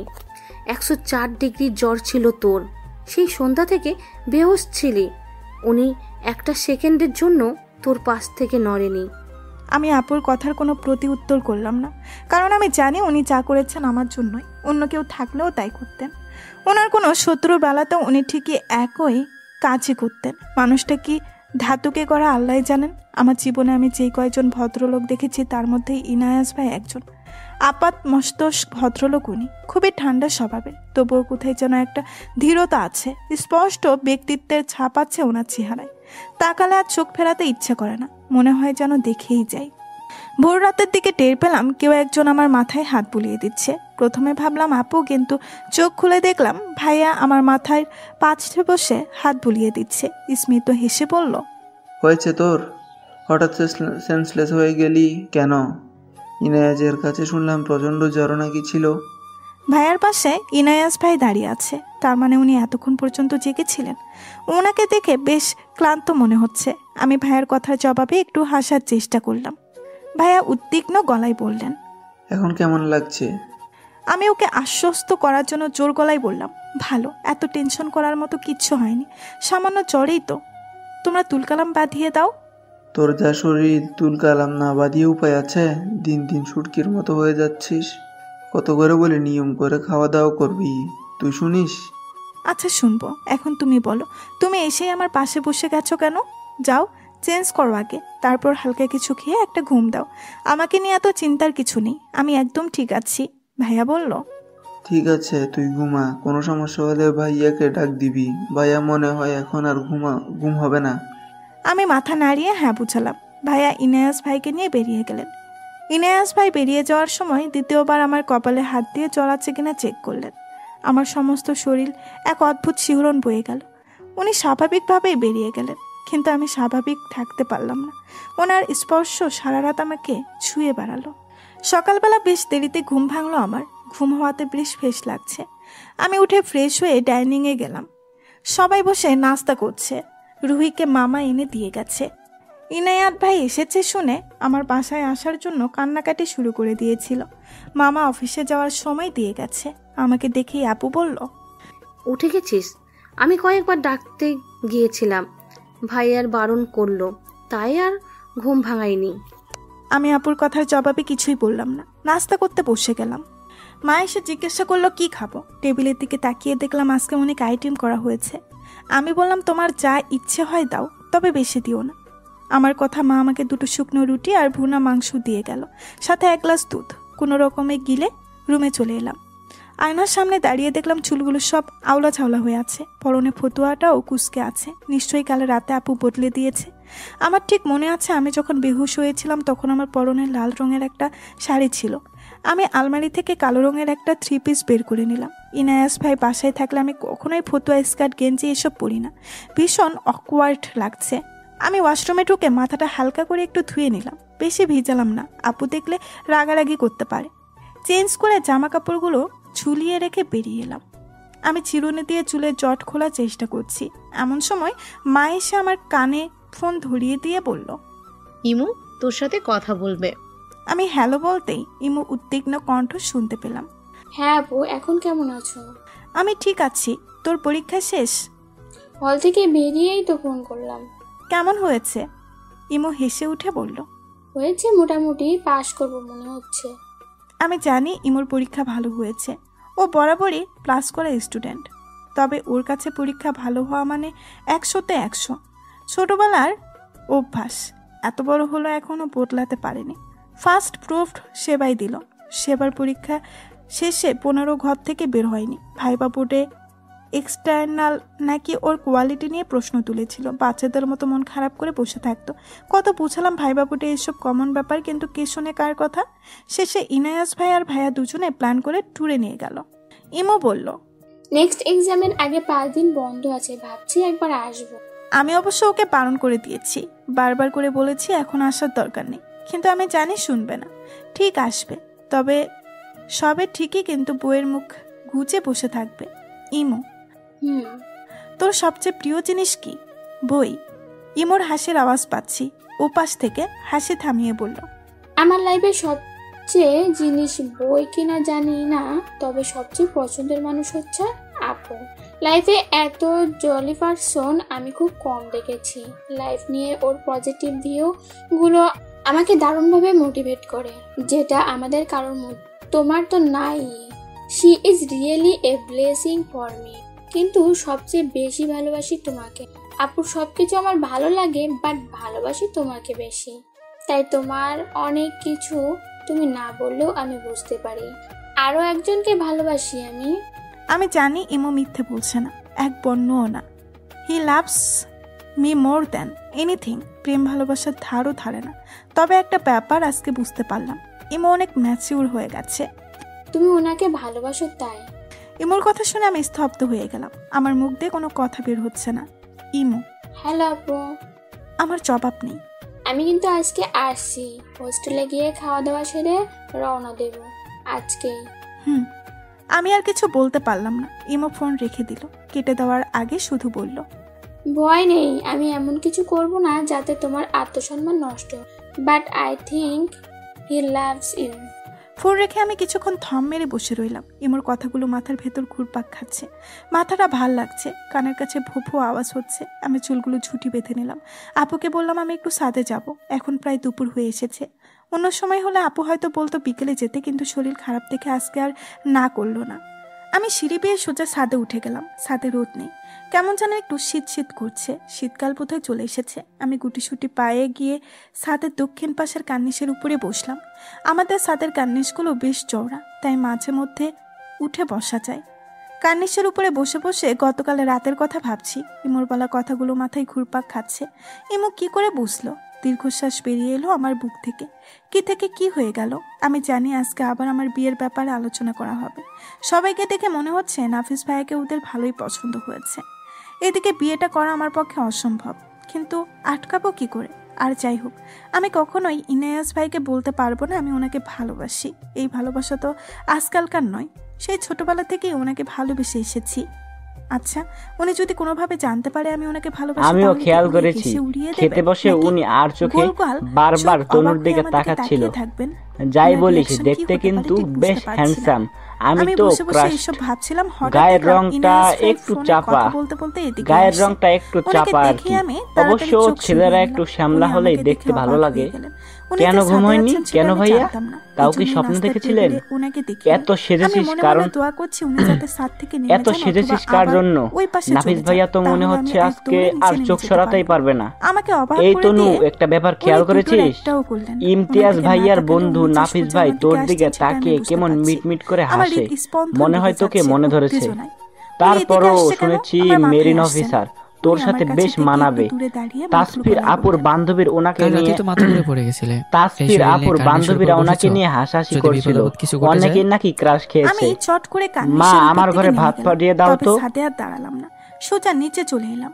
আমার ঘরে ঢুকে দরজা বন্ধ করে বড় বড় দম নিলাম। উত্তেজনায় নিজেকে স্থির রাখতে পারছি না, বুকের ভেতর ঢোল পেটাচ্ছে। আমাকে এভাবে দৌড়ে ভেতরে ঢুকতে দেখে মা আর আপু বাহির থেকে দরজা ঠাক্কানো শুরু করে দিল। আমি কোনো জবাব দিলাম না, চুপ করে বসে নিজেকে শান্ত করার চেষ্টা করছি। বাহিরে দরজা ঠাক্কানোর পরিমাণ ক্রমশ বাড়ছে। আমি উঠে গিয়ে দরজা খুলে দিতেই মা আর আপু হুড়মুড় করে ভেতরে ঢুকে পড়লো। মা আমার দিকে তাকিয়ে চিন্তিত গলায় বলল, কিরে, আবার শরীর খারাপ করেছে নাকি? এভাবে দৌড়ে নেমে গেলি যে? কপালে হাত দিয়ে জ্বর আছে কিনা দেখলো। মায়ের কথার জবাবে আমি কি বলবো খুঁজে পাচ্ছি না। বললাম, আমার মাথা ব্যথা করছে। ওদেরকে এরকম জোর করে বাইরে বের করে দিলাম। বারান্দায় বসে একটু আগে ঘটে যাওয়া ঘটনার কথাই ভাবছি। ইনায়াস ভাই আমার সাথে কথা বলেছে ভাবতেই মনে হচ্ছে আমি লজ্জায় কুকড়ে যাচ্ছি। ভাগ্যে শুনি আমার সামনে এসে দাঁড়াননি, তা না হলে আমি হয়তো লজ্জায় মরেই যেতাম। দুপুরের দিকে আমি চুপি চুপি ভাইয়ের রুমে উকি দিলাম। ভাইয়া বাসায় নেই, ভেতরে ইনায়াস ভাই ঘুমাচ্ছে, 2 হাত ভাঁজ করে। তার উপর মাথা দিয়ে উপর হয়ে শুয়ে ঘুমাচ্ছেন উনি। ওনার পিঠের উপরে উপর হয়ে রুহি ঘুমাচ্ছে। কি সুন্দর দৃশ্য, যেন পৃথিবীর শুদ্ধতম ভালোবাসাগুলো একটি। আমি আবার চুপি চুপি সরে এলাম। রুমে এসে ইমরবালা কথাগুলো ভাবছি। ছাদের ঘটনাটা ভাবতেই অকারণে লাল হয়ে যাচ্ছি। এসব ভাবতে ভাবতে যে কখন বারান্দাতেই ঘুমিয়ে পড়েছি নিজেই বলতে পারবো না। ঘুম ভাঙলো আসরের আজান শুনে। আমি তাড়াতাড়ি বারান্দা থেকে উঠে ভেতরে চলে এলাম। ভেতরে এসে ভাবছি এত বেলা পর্যন্ত ঘুমালাম, অথচ কেউ আমাকে ডাকলোও না। আমি দরজা খুলে বেরিয়ে দেখলাম ড্রয়িং রুম থেকে হাসাহাসির আওয়াজ পেলাম। ড্রয়িং রুমে উকি দিয়ে দেখলাম ভাইয়া, নাফিস ভাই, ইনায়াস ভাই, ইমতিয়াজ ভাইয়া সবাই সোফায় বসে আড্ডা দিচ্ছে। আমি তাড়াতাড়ি সেই দিক থেকে সরে রান্নাঘরের দিকে গেলাম। আপু আর মা দুজনে মিলে নাস্তা বানাচ্ছে। আমাকে দেখে আপু বলল, এত বেলা পর্যন্ত ঘুমালে চলবে? খাওয়া দাওয়া কিছু লাগবে না? আমি আপুর কথার জবাব না দিয়ে বললাম, ড্রয়িং রুমে মেহমান দেখলাম মনে হচ্ছে। আপু মুস্কি হেসে বলল, নাফিস এসেছে তোকে দেখতে। আমি অবাক হয়ে জিজ্ঞাসা করলাম, আমাকে দেখতে? আপু আমার কথা বুঝতে পেরে বলল, হ্যাঁ, ইমতিয়াজের কাছে তোর অসুস্থতার কথা শুনে তোকে দেখতে চলে এলো। যা দেখা করে আয়। আপুর কথা শুনে আমি বুঝতে পারলাম যে নাফিস ভাইকে বাসার সবাই পছন্দ হয়েছে। আমি আর কোনো কথা না বলে সোজা আমার ঘরে চলে এলাম। একটু পরেই আপু ইমতিয়াজ ভাইয়া আর নাফিস ভাইয়াকে নিয়ে আমার ঘরে ঢুকলো। আমাকে দেখেই নাফিস ভাইয়া মিষ্টি হেসে জিজ্ঞেস করলো, এখন কেমন আছো? আমি শুধু বললাম, ভালো। উনি উদ্বিগ্ন গলায় বললেন, ভাবির কাছে শুনলাম তুমি নাকি নিজের শরীরের প্রতি একটুও যত্ন নেও না। হুটহাট ঘুরে পড়ে যাওয়া তো ভালো লক্ষণ নয়। নিজের শরীরের প্রতি এমন অযত্ন করলে চলবে? নাফিস ভাইয়ের কথা শুনে আপু নালিশের সুরে বলল, কাকে কি বলছো তুমি? ও নিজের শরীরের প্রতি যত্ন নেওয়ার সময় আছে নাকি? সারাক্ষণ চিন্তা বিদ্যুতের মতো কি জানো ভাবে, আল্লাহ জানে। এই তো আজকে দুপুরেও না খেয়ে ঘুমিয়ে পড়েছে। নাফিস ভাইয়া আপুর কথা শুনে আমার দিকে প্রশ্নবোধক দৃষ্টিতে তাকালেন। আমি কি বলবো ভেবে পাচ্ছি না, অস্বস্তি লাগছে। এখন থেকে সব সময় শরীরের যত্ন নেবে, ঠিক আছে? আমি কিন্তু অনিয়ম একদম পছন্দ করি না। শরীর ভালো থাকলে মনও ভালো থাকে। খাওয়ার দাওয়ার কোনো অনিয়ম করবে না। এই বয়সে প্রতিটা মেয়েরই উচিত হেলথ অ্যান্ড হাইজিন মেনটেন করে চলা। তা না হলে তাদের গাফিলতির জন্য নেক্সট জেনারেশন সাফার করবে। তারপর আবার নিচে থেকেই হেসে উঠে বললেন, সরি, লেকচার দিয়ে ফেললাম না? বুঝোই তো মেরিনের মানুষ, ডিসিপ্লিন মেনে চলতে সবাইকে সেই উপদেশ দেওয়াটা অভ্যাসে পরিণত হয়ে গেছে। তুমি কিছু মনে করো না, তোমার বেলায় নয় একটু একটু ছাড় দিলাম, কি বলো? আমি কিছু বললাম না। উনি বেরিয়ে যাওয়ার সময় আমার কানের কাছে ফিসফিসিয়ে বললেন, সরি, অনেক বেশি সরি। আমি বোকার মতো ওনার দিকে চেয়ে আছি। উনি কি ধরে নিয়েছেন আমি বিয়েতে রাজি? ইচ্ছে করলো ওনাকে কিছু কথা শুনিয়ে দেই, কিন্তু ওনার মুখের উপরে কিছু বলতে পারলাম না। সন্ধ্যাবেলায় উনি চলে যাওয়ার পর আমি রুমে শুয়ে গল্পের বই পড়ছিলাম। এমন সময় আপু এসে আমার হাতের একটা বক্স ধরিয়ে দিল। জিজ্ঞাসা করলাম, কি এটা? আপু বলল, দেখতে পাচ্ছিস না, গিফট বক্স তোর জন্য। নাফিস যাওয়ার আগে আমার কাছে দিয়ে গেছে, খোল তো দেখি। আমি অনিচ্ছার সত্ত্বেও আপুর জোড়াজুড়িতে গিফট বক্সটা খুললাম। অনেকগুলো চকলেট বক্স আর র্যাপিং করা একটা প্যাকেটটা খুলতেই দেখলাম কালো আর খয়েরি রঙের এক জোড়া জামদানির সাথে একটা চিরকুট। শাড়িগুলো দেখে আপু বলল, নাফিসের তো দারুণ পছন্দ, শাড়িগুলো ভীষণ সুন্দর। আমি কোনো রকম উচ্ছ্বাস বোধ না করে বললাম, তুমি নিয়ে নাও, আমার তো তেমন শাড়ি পরা হয় না। আপু নাক মুখ কুঁচকিয়ে বিরক্ত নিয়ে বলল, তুই এমন কেন বলতো? বেচারা শখ করে তোর জন্য শাড়ি দিয়ে গেছে আর তুই আমাকে নিয়ে যেতে বলছিস? ভদ্রতা বলেও তো একটা ব্যাপার আছে। মনে মনে ভাবলাম, অভদ্রতা? এই অভদ্রতা নামক জিনিসটাই আমার কাল হয়ে দাঁড়িয়েছে। যাই হোক, আপুকে আর বেশি চটালাম না। ওর দিকে তাকিয়ে একটু হাসার চেষ্টা করে বললাম, তোমার পছন্দ হয়েছে? তাই ভাবলাম তুমি নিলে তো পরতে পারবে। আমার তো খুব বেশি শাড়ি পরা হয় না। আচ্ছা সরি। আপু শান্ত হলো, বলল, চিরকুটে কি লিখেছে? আমি চিঠিটা খুললাম। গোটা গোটা হাতে লেখা, ফর ইউ স্পেশালি। নিচের দিকে ছোট্ট করে সরি লেখা। আমি চিঠিটা ভাঁজ করে তোষকের নিচে রেখে দিলাম। আপু এবার সন্দেহ নিয়ে আমার দিকে তাকালো।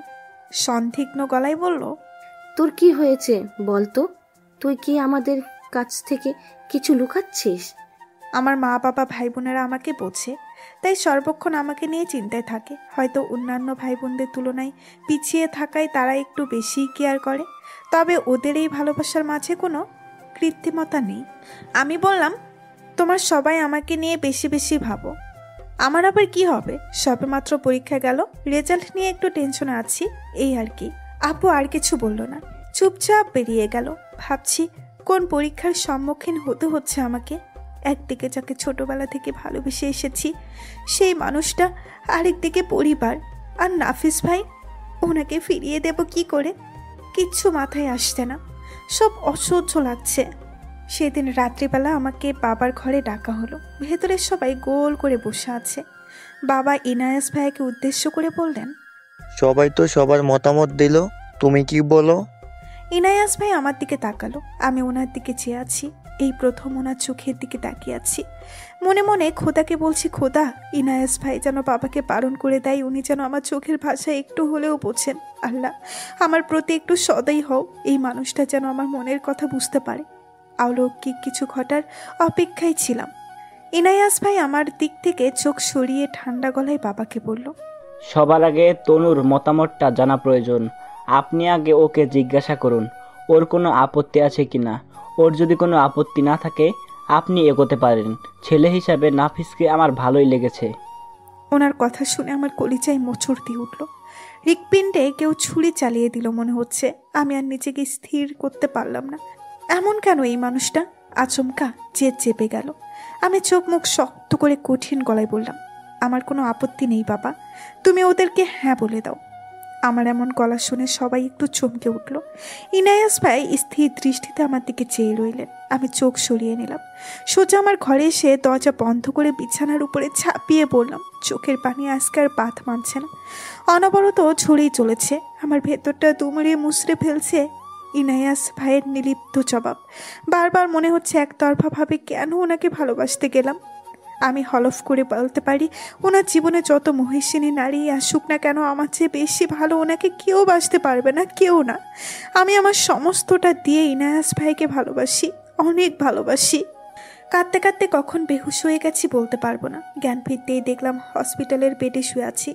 কতগুলো মুখ উৎকণ্ঠা নিয়ে আমার দিকে চেয়ে আছেন। আমার জ্ঞান ফিরতে দেখে সবাই চিন্তামুক্ত হলো, কিন্তু আমি কোনো কথাই বলতে পারছি না। মুখে অক্সিজেন মাস্ক লাগানো। মাস্কটা খুলতে নিলেই ভাইয়া বাধা দিয়ে বলল, আজকে 3 দিন পর তোর জ্ঞান ফিরেছে, তুই এখনো পুরোপুরি সুস্থ না, এখন কথা বলার দরকার নেই। ভাইয়ার কথা শুনে অবাক হয়ে গেলাম। 3 দিন যাবত আমি বেহুশ ছিলাম। একটু পরেই নার্স এসে সবাইকে বের করে দিল। যাওয়ার আগে আপু আমাকে বলল। আমি কিছু বললাম, শুধু ভাবছি সবাই আমাকে দেখতে এলো, অথচ ইনায়াস ভাইকে একবারও দেখলাম না। আজ 3 দিন যাবত আমি বেহুশ ছিলাম জেনেও উনি আমাকে একটাবারও দেখতে এলো না। আমার এই অবস্থা জেনেও উনি কি চিটাগাং চলে গেছেন? নিজেকে কিছুতেই বুঝাতে পারলাম না। ওনার উপর ভীষণ রাগ হচ্ছে। উনি আসলে একটা নিষ্ঠুর, ওনার মন বলতে কিচ্ছু নেই। ওনার মতো একটা মানুষকে ভালোবাসাই ছিল আমার জীবনের সবচেয়ে বড় ভুল। জ্ঞান ফেরার পর আরও 4 দিন আমাকে হসপিটালে রাখা হলো। আগামীকাল আমাকে রিলিজ দেওয়া হবে। আমি চুপচাপ কেবিনে শুয়ে আছি। রাতে হসপিটালে কাউকে থাকতে দেওয়া হয় না। দিনে এসে সবাই দেখা করে যায়। প্রতিদিনে নাফিস ভাই আসার সময় এটা ওটা নিয়ে আসে। বিরক্ত লাগে, কিন্তু কিচ্ছু বলি না। বেচারা আশা করে নিয়ে আসে। আপু জানতে পারলে কষ্ট পাবে, তাই চুপ করে থাকি। সাথে সেই ভদ্রতা সূচক হাসি তো আছেই। আজকেই ইদানিং কিছুতেই শান্তি পাই না, অস্থির অস্থির লাগে। আজকে বিকেলে সবাই এসে দেখা করে গেছে। এখন ঘড়িতে রাত 12টা। একটু পর নার্স এসে দেখে যাবে ঘুমিয়ে পড়েছি কিনা। প্রতিদিনই এসে দেখে আমি জেগে আছি। কোনো দিন আমাকে ঘুমানোর জন্য বলে যায়, অথচ কোনো দিন মাইন্ড সিডেটিভ দিয়ে যায়। আমি নার্স আসার অপেক্ষায় ছিলাম। এমন সময় পায়ের আওয়াজ পেয়ে ভাবলাম নার্স বোধহয় এসে গেছে, কিন্তু আবসা আলোতে স্পষ্ট বুঝতে পারছি আমার সামনে এগিয়ে আসছে একটা পুরুষ মানুষের ছায়া। আর একটু কাছে আসতেই চেহারাটা স্পষ্ট হলো। সেই শান্ত স্নিগ্ধ পৌষর দীপ্ত চেহারা। পরনে কালো শার্ট, কালো জিন্স, গায়ে সাদা অ্যাপ্রন, গলায় স্থেত ঝোলানো, হাতে বরাবরের মতো ঘড়ি। আমার হার্টবিট মিস হয়ে যাওয়ার উপক্রম। আমার হৃদয়টা হাহাকার করে উঠল। ইয়া আল্লাহ, আমি জীবনে আর কিচ্ছু চাইবো না, শুধু এই মানুষটাকেই আমার চাই। মানুষটাকে আমার করে দাও খোদা। আমি কাঁপা কাঁপা কণ্ঠে উচ্চারণ করলাম, ইনায়াস ভাই। অনেকদিন থেকে তোমাকে জিজ্ঞেস করবো ভাবছি, কিন্তু জিজ্ঞেস করা হয়ে ওঠেনি। তোমার নাফিসকে বিয়ে করতে সত্যি কোনো আপত্তি নেই তো? বিয়ের ব্যাপারে কথা উঠলে দেখছি তুমি হঠাৎ জ্ঞান হারিয়ে ফেলো। Anything wrong? আমি ওনার কথার জবাবে কিছু বলতে পারলাম না। স্বপ্ন দেখছি নাকি সত্যি সেটাই বুঝে উঠতে পারছি না। অতিরিক্ত উত্তেজনায় মুহূর্তেই আবার জ্ঞান হারালাম। জ্ঞান ফিরতেই দেখলাম ইনায়াস ভাই এক দৃষ্টিতে আমার মুখের দিকে তাকিয়ে, চোখে মুখে উৎকণ্ঠার ছাপ। আমার দিকে একটু ঝুঁকে মৃদু স্বরে ডাক দিলেন, তুমি ঠিক আছো তনু? ওনার সেই ডাক আমার হৃদয় পর্যন্ত পৌঁছে গেল। আমি ছলছল চোখে ওনার দিকে তাকালাম। আমার কি হলো জানি না, শোয়া থেকে উঠে ওনাকে জড়িয়ে ধরে নিঃশ্বাস চেপে রেখেই বলে ফেললাম, আমি আপনাকে ভালোবাসি ইনায়াস ভাই। আপনি কেন বোঝেন না? ইনায়াস ভাই কোনো উত্তর করলেন না, শুধু আমার মাথায় হাত বুলিয়ে দিতে দিতে বললেন, আচ্ছা ঠিক আছে, আমি বুঝতে পেরেছি, তুমি শান্ত হও। এই মুহূর্তে উত্তেজনা তোমার শরীরের জন্য ঠিক নয়। উনি আমায় শুয়ে দিলেন, আমার প্রেশার চেক করলেন। আমার শরীর অবশ হয়ে যাচ্ছে, বারবার মনে হচ্ছে স্বপ্ন দেখছি। বরফের মতো জমে যাচ্ছে আমার পুরো শরীর। ইনায়াস ভাই আমার হাতে একটা ইঞ্জেকশন পুশ করে দিলেন। আমি অপলকভাবে ওনাকে দেখছি। উনি আন্তরিকভাবে হেসে বললেন, চোখ বন্ধ করে ঘুমানোর চেষ্টা করো, কেমন? আমি বন্ধ করলাম না। চোখ বন্ধ করলে যদি উনি চলে যায়। উনি বললেন, ইঞ্জেকশন দিয়ে দিয়েছে, এবার ঘুম আসবে, তুমি ঘুমানোর চেষ্টা করো, আমি আছি।